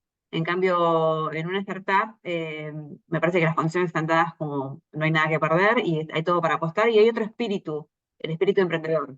Entonces, no sé si hay muchos casos digamos, de corporaciones que hayan lanzado eh, nuevos productos así innovadores siendo una corporación. No lo sé, pero me parece que por ahí hay un tema. Eso creo yo. Sí, perfecto. Me quedo con lo que dice Marta. ¿Alguien más quiere decir algo? Para mí también porque se va un poco del core de negocios y a veces un poco relacionado con esto también, lo que dijo recién Marta, ¿no? Como el riesgo y demás, y en qué sabes hacer y que a veces yo creo que las innovaciones o los progresos muchas veces se dan del punto de partida en el que estás. Entonces, como que no sé si alguien vio hacer una red social, como es algo muy disruptivo por ahí para el día a día. Por ahí estás pensando cómo mejorar, cómo optimizar, cómo seguir profundizando por un camino en el que vas o diversificar sobre eso, pero no sé si siempre se piensa como algo tan que salga de la caja del proceso, ¿no? Como esto de disruptivo y evolutivo, me parece, que Sí, mencionaste. fenómeno. Jesús, me habías levantado la mano y después Laura. Sí, yo realmente tenía una posición como la de, o al final, creo que por eso las startups se mantienen y quieren mantenerse como startups, ¿no? Esos procesos cortos, iniciativas rápidas, pues muchas ventajas estratégicas versus otras corporaciones, la facilidad de poder errar fácil y poder recuperar el negocio de forma consistente. Eso hace que el proceso de innovación sea mucho más sencillo en términos de abordaje, ¿no? Estoy muy de acuerdo con lo que plantean mis compañeros. Genial, Jesús. Gracias. Laura. Me cuesta, lo veo como algo, las empresas que ya están establecidas, es difícil porque vos tenés un modelo de negocio establecido que es exitoso quizás, o bueno, es lo que es con el EBITDA que tenés y por dónde vas, y que ir por algo que no es tu core, por algo que implica innovar, por algo que implica ir a tirar cables cuando a vos te va bien en otro tipo de negocios, es todo un cambio, una transformación, es todo un cambio cultural en una empresa. Quizás en una corporación haya, ni siquiera hay departamento de innovación. O sea, es toda una transformación y para mí pasa por ahí, que a veces una startup lo vive, pero lo mismo, después que la startup logre algo innovador, si querés perdurar en el tiempo, es lo que vimos con vos y lo que por ahí, ¿no? Ya tenés que establecer un plan de negocios por donde vas a seguir, para que continúe en el tiempo, o meterte en una rueda de capitales para seguir viviendo, porque tampoco todo es tan utópico. Tal cual. Muchas No, gracias, Laura. hay un ejemplo que recién me vino a la cabeza, que sí es una compañía súper importante, que es Mercado Libre, cuando lanzó Mercado Pago, que hizo Claro. otra nueva innovación dentro de su modelo de negocio. O sea, él tenía el marketplace y le lanzaron Mercado Pago, que fue un éxito total, una billetera espectacular. Ujú. Sí, a mí me Ahí dispara sí, eso. en realidad ellos, digamos, teniendo un modelo ya conformado, sí, siguen innovando. Porque Ok. Pero ahí además Mercado Pago no tema. surge más como una solución a un problema de facturación que por ahí tenían No. dentro del Luego fíjate que ahora marketplace. también sacan el tema de streaming, o sea, siguen innovando. Ellos, Ahí sí sí, ya es una otra. Y bueno, y Visa está haciendo lo mismo, porque bueno, por ahí Aldana por ahí lo sabe, pero a través de Payway, Visa tiene el medio de pago y ahora está haciendo todo el ecosistema para competirle al marketplace. Y es un plan Prisma, así Prisma. Yo soy Prisma. Visa Internacional. para Payway, Prisma, bueno, todo un ecosistema, un plan a, no sé, 5 años cuando a mí me lo presentaron, me presentó Visa Argentina para tratar de competirle al ecosistema del mercado. O Bueno, sea, pero Visa, hablando de Visa, sí, también ahora se está metiendo en movimientos de dinero por fuera de las tarjetas de crédito, porque el mercado se va Achicando. achicando. bueno, no. Buenísimo. Genial. Me quedo con todos ustedes. No voy a dar ninguna. Ahora vamos a avanzar un poquito y voy a comentarles qué es lo que Yo solo me un parece. comentario nada Sí, más dale, sobre habla. esto, que a mí lo que me parece, y mi percepción es que las empresas, bueno, no quieren tomar riesgos, ¿no? Porque para hacer todos estos pasos o todas estas, lo que decía Jesús también, linkearon con eso, las startups obviamente hacen sus asesorías legales y todo, pero es todo más rápido, toman decisiones rápido, etcétera. En las empresas grandes es mover un elefante, sinceramente, todo lo que es plantear una idea, algo, pero como todo va por un proceso largo, etcétera, y assessment y esto y lo otro, se pasó el tiempo ya para el momento, se pasa el timing. Sí, Sí, el riesgo de ahí, fallar. sí, ahí, bueno, no quiero. Ahora después sigo pero Estaba me quedo con pensando, lo del elefante. está Bueno, bueno. no lo digo ahora. Yo Estaba tenía un jefe. pensando, Sí, perdón, dale, dale. Javier. Dale, No, dale, bien. en el caso de Apple, viste que se quiso meter en la parte de fabricación de vehículos eléctricos. Y terminaron, o sea, armaron todo un departamento y pusieron un montón de gente y qué sé yo. Y ahora resulta que están ya por comprar Ray-Ban o Rivian, sorry, o la otra, como es, no sé, bueno, no me acuerdo, la otra que es también del auto eléctrico, que eran unas startups que empezaron, les fue bastante bien al principio, pero ahora no aguantan el modelo de negocio y dicen, bueno, me resulta más económico ir y adquirir una empresa que ya está armada que seguir nosotros desarrollando algo que llevamos años de retraso con respecto a ellos. Sí, bueno, hay temas estratégicos generales. Digo, las decisiones estratégicas que toman las empresas, una puede ser un crecimiento orgánico y otro es a través de fusiones y adquisiciones. Son dos modelos diferentes, no está ni mejor uno ni otro. El primero que vos mencionabas, Viviana, es un modelo orgánico en donde la empresa trata de desarrollar su propio negocio internamente y otro es che, necesitamos estar más rápido en el mercado, entonces vamos a buscar una startup y lo vamos a comprar y listo.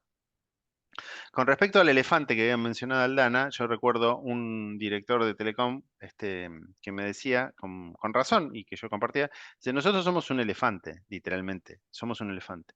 Y eso es bueno y malo. ¿Por qué? Es malo porque no somos muy rápidos, pero cuando el elefante da un paso, deja un montón afuera. Entonces, si el elefante no se mueve, desaparece el elefante y se muere de inanición. Pero si el elefante se mueve, lo puede hacer porque tiene la capacidad. De hecho, eso es lo que sucede con muchas telcos, por ejemplo, porque es lo que yo conozco, que tienen mucha caja. Entonces, en un momento dicen, bueno, nada, che, aquí hay que comprar. Un poco lo que vos decías, bueno, che, necesitamos esto. Bueno, y se dan vuelta y dicen, che, ¿qué empresa está haciendo esta? Esta, bueno, ¿y cuánto sale tanto? Y lo compramos. Listo, se terminó, no hay mucha vuelta. Y eso lo pueden hacer. Y todo lo que ustedes estaban mencionando, me voy a ir un poquito a... Nada, quería comentar, pero me quiero ir rápido al final con esto y después vuelvo. Porque hay algo que es recontra injusto y a mí me da mucha bronca cuando escucho las clases de estrategia y hablan, sí, el error de Blockbuster, sí, el error de Kodak, que no la vieron. Sí, la vieron igual que todos nosotros, porque los que trabajan en Kodak y en Blockbuster no son gente tonta, son iguales que nosotros, lo vieron. Le habrán hecho 50.000 reportes al directorio y le dijeron, che, está viniendo lo de streaming, los de Kodak dicen, sí, viene lo digital. ¿Cuál es el problema? Algunas de las cuestiones que ustedes mencionaron. El EBITDA es tan grande, el negocio que yo estoy haciendo, que los accionistas no quieren tomar ese riesgo. Entonces no lo hacen. Y cuando toman la decisión de hacerlo ya es tarde. Entonces desaparecen. Pero lo que a mí nada, solamente quiero defender a la gente de Blockbuster. Me parece injusto, porque los de Blockbuster no son tontos. La gente de Kodak no es tonta. Nosotros no somos tontos. Porque las que conformamos las organizaciones somos todos más o menos lo mismo, leemos más o menos las mismas cosas. No somos tontos. Lo que es muy, en términos estratégicos, muy importante de una organización es que tenga velocidad para tomar decisiones. Eso. Ahora, también es una decisión de los accionistas. Eso también es una cuestión que nosotros mismos deberíamos, salvo que seamos los dueños de la empresa, porque también debemos respetar, no solamente respetar, sino nos echan, digo, que es parte de nuestra función. Digo, nosotros trabajamos en organizaciones que las decisiones las toman los accionistas. Nuestra función, salvo que seamos los dueños de una empresa, nuestra función primordial es darle las mejores herramientas, los mejores análisis para que puedan tomar las mejores decisiones. Pero las decisiones las toma el accionista. Entonces, como vos mencionabas, Laura, si Visa tenía el 80% de la EBITDA haciendo tarjeta de créditos tradicionales y venía uno y le decía, che, hay que entrar en la billetera virtual. ¿Qué? Billetera virtual, un quilombo, qué sé yo, me van a bajar las acciones, no sé cómo se hace. Déjame, bueno, veámoslo. Vamos a hacer un comité que vaya evaluando esta innovación. Bueno, y queda ese comité evaluando, qué sé yo, nadie le da bola, qué sé yo, queda. Hasta que en un Ni momento bola ni surge. presupuesto. ¿Qué? ¿Qué, Laura? Ni bola ni presupuesto. Claro, también necesitas darle presupuesto, qué sé yo, enfoque, qué sé yo. Bueno, no le demos para que no molesten, qué sé yo, que estamos innovando, entonces los inversores saben que estamos innovando, pero en realidad la verdad no nos interesa mucho. ¿Y esto es un problema de los directivos de Visa? No, tampoco. Es porque los accionistas le piden que aumente la acción. Entonces, si a mí me piden que aumente la acción, voy a aumentar la acción. Si quieren más clientes, quieren más clientes. No quieren que yo no. O sea, entonces, digo, esto no es un problema de las organizaciones en sí, es un problema de los accionistas. Digo, los accionistas son los que toman las decisiones. Las decisiones de las empresas las toman los accionistas. Los que trabajan, los directores, el gerente general, le puede decir al accionista, es más, le puede decir que esta empresa se va a quebrar y se puede ir de la empresa, si lo ve así. Pero si no, si la empresa de los accionistas dicen, no, no quiero ir por ese camino, no va por ese camino. Y eso valga la redundancia del caso de Netflix y el spoileo, como gran paradoja, le estoy spoileando un poco de lo que dice de Netflix, ¿no? Netflix se lo ofreció a Blockbuster y Blockbuster no la quiso comprar a Netflix. Nada, un error estratégico, sí fue un error estratégico la de Kodak, de no entrar al negocio digital, pero no es que no la vieron, sí la vieron como todos nosotros, no, o sea, digo, eso es, pero nada, algunos apuestan y otros no apuestan, y es un poco lo que ustedes mencionaban. Sí, Mario, vos querías decir algo. Sí, profesor, no, estos dos casos justamente no son los típicos del enamoramiento del producto y el modelo del negocio en lugar de enfocarse en las necesidades que satisfacen. Y es por eso que no se llega a adaptar, ¿no? Porque como les Sí, iba tan pero bien, tenían su ¿sabes vaca lo que pasa en lechera. esto? ¿Sabes lo que pasa esto? Porque esto es una discusión que yo la vengo teniendo hace 10 años. Hace 5 años, antes de la pandemia, todos los que estaban de ese lado, como ustedes, les costaba un huevo, no sé si hay una traducción en Latinoamérica, ¿no? De lo que quiere decir este término coloquial, desarrollar sus negocios digitales dentro de las empresas que trabajaban. ¿Por qué? Porque los ninguneaban, no les daban presupuesto, etcétera, etcétera, etcétera. Hasta que surgió la pandemia. Y eso fue una verdad muy flagrante para todos los que trabajaban en desarrollo de negocios digitales dentro de corporaciones, dentro de empresas, de retail, etcétera, etcétera. Y entonces surgió y se potenció y se terminó esa discusión. Pero hasta antes de la pandemia, muchos de los que estaban del otro lado, como estaban ustedes, decían, ¿cómo puedo hacer para convencer al directorio de que tenemos que vender a través de la plataforma digital? Porque el negocio, toda la gente, la audiencia va hacia el mundo digital, todos los negocios van hacia el mundo digital, y yo no puedo convencer a los accionistas de que pongan más plata, inviertan en el desarrollo de una plataforma digital. Y este era un tema recurrente. Con la pandemia eso se terminó, por suerte, digo, es un tema saldado y nadie ya discute si tiene que ser digital o no, ya no hay una discusión. Es más, al revés, a los accionistas les agarró el apuro y todos quieren la transformación digital, que es el otro gran caballito, que ahora todas las empresas tienen una transformación digital. Pero bueno, nada, está bien, está bueno. Con lo cual es eso, un poco lo que vos decís, Mario, también es el timing. A veces, nada, a veces no están dadas las condiciones externas para que algo funcione y en determinado momento se cruzan, como la gran famosa frase del cisne negro, ¿no? Se cruzan un montón de cuestiones que uno eran impensadas y se produce. De un día para otro están todos hablando de, bueno, cuánto vendés en digital y que todo el negocio tiene que ser digital, etcétera, etcétera. Eso. ¿Alguien quiere hacer algún comentario, consulta, duda? No, ok. Bueno, volvemos un poquito para atrás, me adelanté ahí. Bueno, entonces, lo que hablábamos de la cadena de valor. Cuando ustedes, esto es un ejemplo, no importa, es absolutamente irrelevante. Lo que sí para mí es como conceptual es cuando ustedes, el modelo de negocio que ustedes están analizando, ¿cuál es la cadena de valor? Siempre piensen cuál es la cadena de valor. Porque dentro de la cadena de valor participan distintos actores y cada uno de los actores mantiene una rentabilidad distinta dentro de esa cadena de valor. Entonces, donde hay mayores posibilidades de obtener mayor rentabilidad, uno va a estar tentado a integrarse hacia adelante o a integrarse hacia atrás, si es algo estratégico, y tiene que ver con una decisión estratégica. Entonces, cuando piensa en el modelo de negocio, piensen en la cadena de valor. ¿Quién es mi usuario, mi primer usuario? ¿A quién? ¿Cómo es el proceso en donde mi empresa está inserta? ¿Estoy en la primera parte de la cadena de este producto que se está comercializando? ¿Estoy al final? ¿Soy un retail y soy el último que vende? ¿Estoy en el proceso intermedio? Bueno, eso es como algo interesante para que ustedes lo analicen de los trabajos prácticos que ustedes están realizando, para que entiendan cuál es cuál es la parte de la cadena de valor en la cual ustedes están insertos dentro de su modelo de negocios.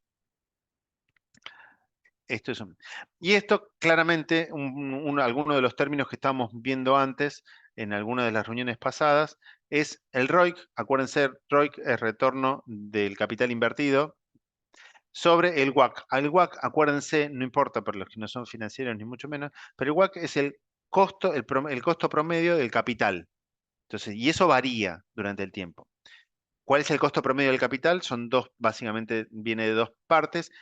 Una es lo que yo puedo tomar del mercado, lo que me puede prestar los bancos, y eso tiene un costo. Y otra es lo que pueden aportar los accionistas, que es un capital. Y ese capital, ¿cuál es el costo de ese capital? Es invertirlo a una inversión libre de riesgo. Entonces, entonces el compendio de los dos, a veces hay más capital que se invierte y menos que se le pide al mercado, o viceversa, da un WACC que va variando a lo largo del tiempo en las organizaciones. Entonces, todo proyecto tiene que ser mayor que el WACC. ¿Por qué? Conceptualmente es fácil de entenderlo. Si yo hago un proyecto que está por debajo del WACC, estoy perdiendo valor. Entonces, la gestión estratégica de una empresa es generar valor a los accionistas. Yo genero valor a los accionistas y estoy trayendo proyectos que sean superiores al WACC. Entonces, si yo no traigo proyectos que son superiores al WACC, estoy quitándole valor, estoy haciendo que la empresa valga menos. Entonces, es interesante un poco ver esto, cómo fue cayendo el ROIC contra el WACC, las principales 25 empresas de telecomunicaciones en el mundo, y fue cayendo significativamente, y esto en función a las empresas digitales. Y acá se pueden ver, la primera es la caída del retorno, todavía sigue siendo positivo, o sea, sigue siendo positivo el retorno de los proyectos de telecomunicaciones sobre el WACC, pero son mucho menos positivos de lo que sea en el 2010, con lo cual sigue siendo una industria rentable, pero está en otra fase de su ciclo de vida. En el 2014, el 100% de las ganancias, el 74% de ese 100%, que eran 251 billones, entre las 8 empresas más importantes de Internet y las 25 empresas de telecomunicaciones, el 74% se lo llevaban las empresas de telecomunicaciones y el 26% las empresas de Internet. 5 años después, eso cambió significativamente y el 60% se lo llevan las empresas de Internet. Lo mismo que el último cuadrito, que es la capitalización de mercado. En el 2014, las empresas de telecomunicaciones estaban 50 y 50, un poquito más las de telecomunicaciones, valían 54% contra el 46%, y ahora es casi 80-20, con un capitalización de mercado que se duplicó. Si ustedes ven abajo, antes la sumatoria de estas 33 empresas, 8 de Internet y 25 de telecomunicaciones, sumaban 3,6 trillones y ahora valen 6,8 trillones. O sea, se duplicó el valor. Pero digo, esto de nuevo, esto volviendo un paso para atrás, esto es un modelo de negocios digitales. ¿Por qué existen los negocios digitales? ¿Por qué son tan potentes? ¿Por qué se le habla los datos como el nuevo petróleo del mundo? ¿Por qué las empresas de telecomunicaciones valen tanto? Bueno, estas son cuestiones, por eso, porque las audiencias están ahí, porque los negocios se están yendo hacia esos lugares. Entonces, por eso hay tanto interés por las empresas digitales. ¿Alguna pregunta, duda, consulta? Bueno, esto, y en este devenir de las empresas, no solamente las que nacieron digitales, sino de todas las empresas, una de las palabritas que se está poniendo muy de moda, o se puso muy de moda y que sigue siendo, es la innovación, un poco como mencionaba Laura, ¿no? O sea, hay un departamento de innovación, no hay un departamento de innovación, las empresas innovan o no innovan, y bueno, y todas las empresas tienen que hacer o mostrar que están innovando porque es parte de su necesidad de mostrar al mercado que están innovándose, porque si no se quedan en el pasado. Esto solo es algo absolutamente personal. Para mí me encanta Cortázar, uno de los libros más innovadores, y quienes tengan la posibilidad, es Rayuela, que se puede leer de distintas, como el primer libro, siempre digo yo, el primer libro interactivo, un libro escrito hace muchísimos años, pero es un libro interactivo y se puede leer en distintos capítulos. Y acá hay algo bien interesante que dice Jeff Bezos, que bueno, muy conocido por todos nosotros, que me pareció bastante provocativo. Acá hay una frase larga, que sé yo, después léanla, pero básicamente lo que dice ahí es algo que es provocativo en este sentido. Que las empresas necesitan innovar, ¿no? Hay una profunda pulsión a la innovación, que hay que ser transformadores, disruptivos, etcétera, etcétera. Sin embargo, él dice, miren, la verdad, yo no sé qué va a pasar dentro de 10 años. Lo que sí sé es que dentro de 10 años la gente va a querer seguir comprando a menor precio, la gente va a querer va a seguir queriendo que las cosas les lleguen lo más rápido posible, y entonces nuestra innovación va por eso. O sea, ¿cómo hacemos para que lo que la gente, yo estoy seguro que dentro de 10 años va a querer lo mismo, lo haga de manera mucho más eficiente? Y es un poco la lógica de Amazon, que en realidad está muy enfocada. Digo, es provocativo porque también existe la innovación disruptiva, pero él claramente, Jeff Bezos, apuesta por una innovación evolutiva. Digo, cómo hacer cada vez más eficiente lo que nosotros hacemos para que seguir siendo elegidos por la mayor cantidad de gente, que en los próximos 10 años eso no va a cambiar, eso va a ser igual. ¿Qué va a suceder dentro de 10 años con las otras innovaciones? No tengo idea, no soy un transformador del mercado, como hay otras empresas que sí lo son. Entonces, también esto tiene que ver con las estrategias y con lo que ustedes alguna vez escucharon hablar de estrategias de nicho, estrategias por diferenciación o estrategias por costos. Bueno, hay algo de eso atrás. O sea, Amazon claramente es una empresa que está fuertemente enfocada en ser operativamente muy eficiente. Apple, por el contrario, está fuertemente orientada a diferenciarse del resto del mercado. Eso como los dos grandes modelos que uno podría entender. Y eso tiene una lógica en los estados de resultados y en cómo ven en la visión del mercado en los próximos años. Acá hay distintas olas, nada, esto solamente para compartírselo a ustedes, nada, me parece interesante. como yo les digo, mucho de esto es material. Para mí el material básico que ustedes deberían leer, y si quieren profundizar, después lo leen por su cuenta, pero son estos slides, por eso muchos de los slides yo ni los comento, pero los pongo la información, porque por ahí les resulta interesante y quieren profundizar, está donde está y bueno, pueden seguir. Pero básicamente se habla de distintas olas y ahora estaríamos atravesando la hora de la inteligencia artificial y IoT como grandes temas que tienen que ver con la disrupción tecnológica. Esta me parece súper interesante porque dicen, este grafiquito, hay un montón de modelos de negocios que hoy no existen, que por el tamaño, por el volumen, algunos nosotros los escuchamos, pero que van a ser súper importantes en los próximos años. Esta empresa, esta consultora que se llama ARK Investment Management, tiene informes recontra buenos, creo que ya se los dije, síganlo. Digo, hay como algunas que son modelos de negocios muy disruptivos, que es la secuencia de los genomas, es como algo, digo, parece humo lo que digo, pero la verdad es que se está haciendo, hay muchas empresas que están enfocadas en todo lo que tiene que ver con la secuenciación de los genomas para la predicción de enfermedades, etcétera, etcétera, y es un campo muy fértil, todavía muy nuevo. Todo el tema de la robótica hace mucho tiempo que se viene avanzando, pero parecería que va a tomar mucho más impulso en los próximos años. Blockchain es casi ya viejo para nosotros los que estamos dentro del mundo digital. Todo el tema de las baterías, el gran disputa del litio, etcétera, etcétera, tiene que ver con los chips y es una disputa geopolítica súper importante, porque los chips son la base del que todo lo que nosotros hacemos funcione.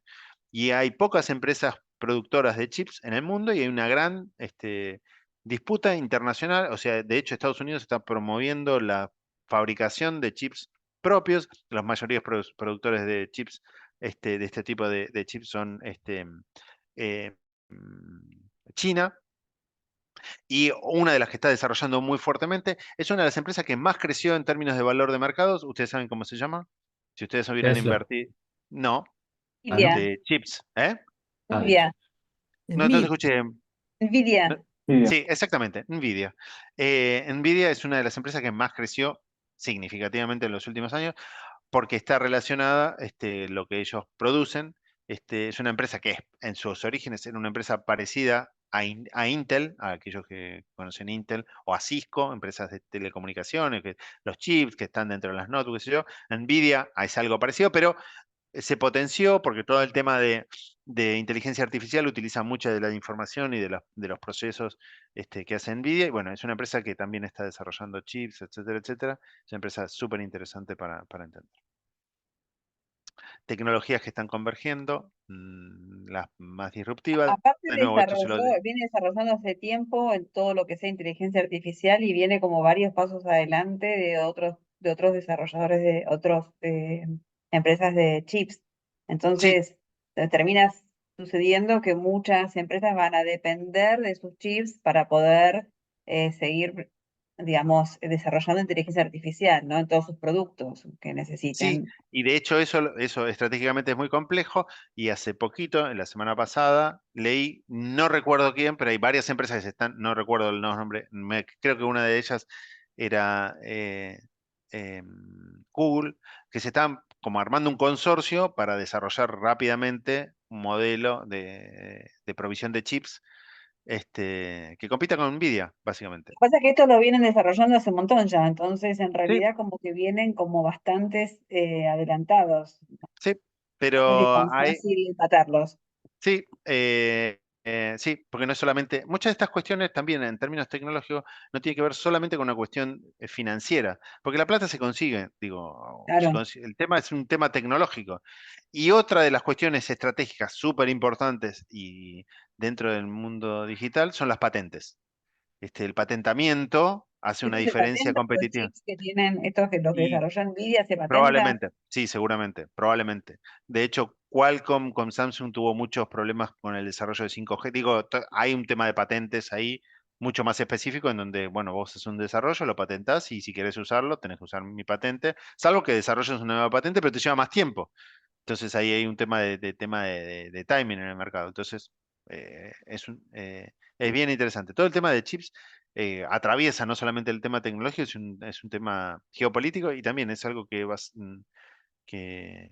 que es fundamental para el desarrollo de los negocios digitales.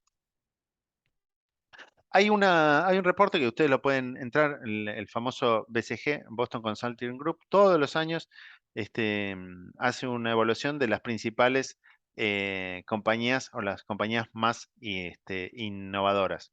Perdón, de las compañías más innovadoras. Bueno, como ven, ¿por qué me parece interesante poner estos gráficos? Porque estos gráficos tienen que ver también con el valor de mercado.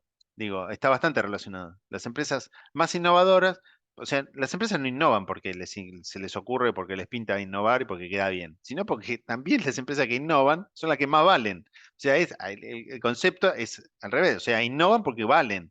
O sea, las empresas que innovan y que pueden llevar a cabo sus innovaciones son las empresas que más valen en el mercado. Entonces, la innovación está fuertemente relacionada, no es por una cuestión solamente de que está bien innovar, sino porque las empresas que más innovan son las que más valen. Y las que más innovan, excepto creo que la primera que vemos acá es en el 6º lugar, Moderna, una empresa de farmacéutica. Farmacéutica. Claro, tal Eso cual. junto con Pfizer y J&J subieron un montón, ¿no? Porque eso, yo digo, este cuadrito lo vengo también de hace 10 años. No estaban el tema del COVID las hizo crecer bastante. En la época del COVID también crecieron, no llegaron a los primeros lugares, pero sí crecieron bastante. Y nada, son empresas son empresas que son muy innovadoras. Empezaron a desarrollar BID ¿alguien sabe qué es esa compañía que está en el puesto número 9?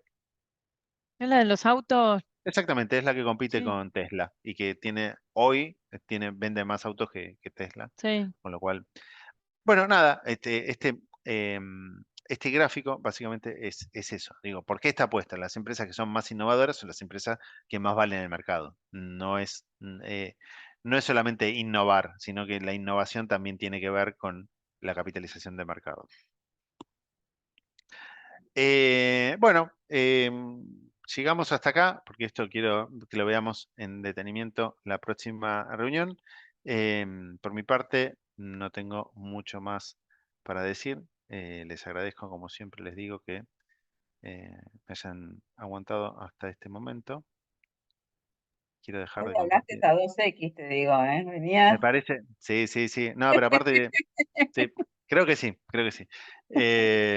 Pero un poco la idea es tratar de terminar lo antes posible con toda esta parte teórica para después básicamente en estos últimos minutos les comento cómo siguen las próximas reuniones. O sea, las próximas reuniones también van a ser reuniones teóricas porque todavía me falta probablemente las próximas 2 reuniones.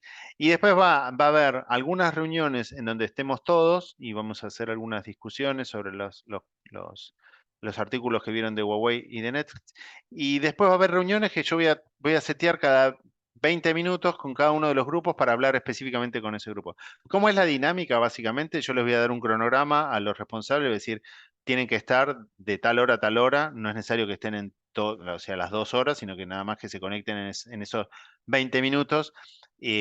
No quiere decir que no estén, no quiere decir que no pueden estar, sí pueden estar, lo que quieran, son libres las clases y pueden estar.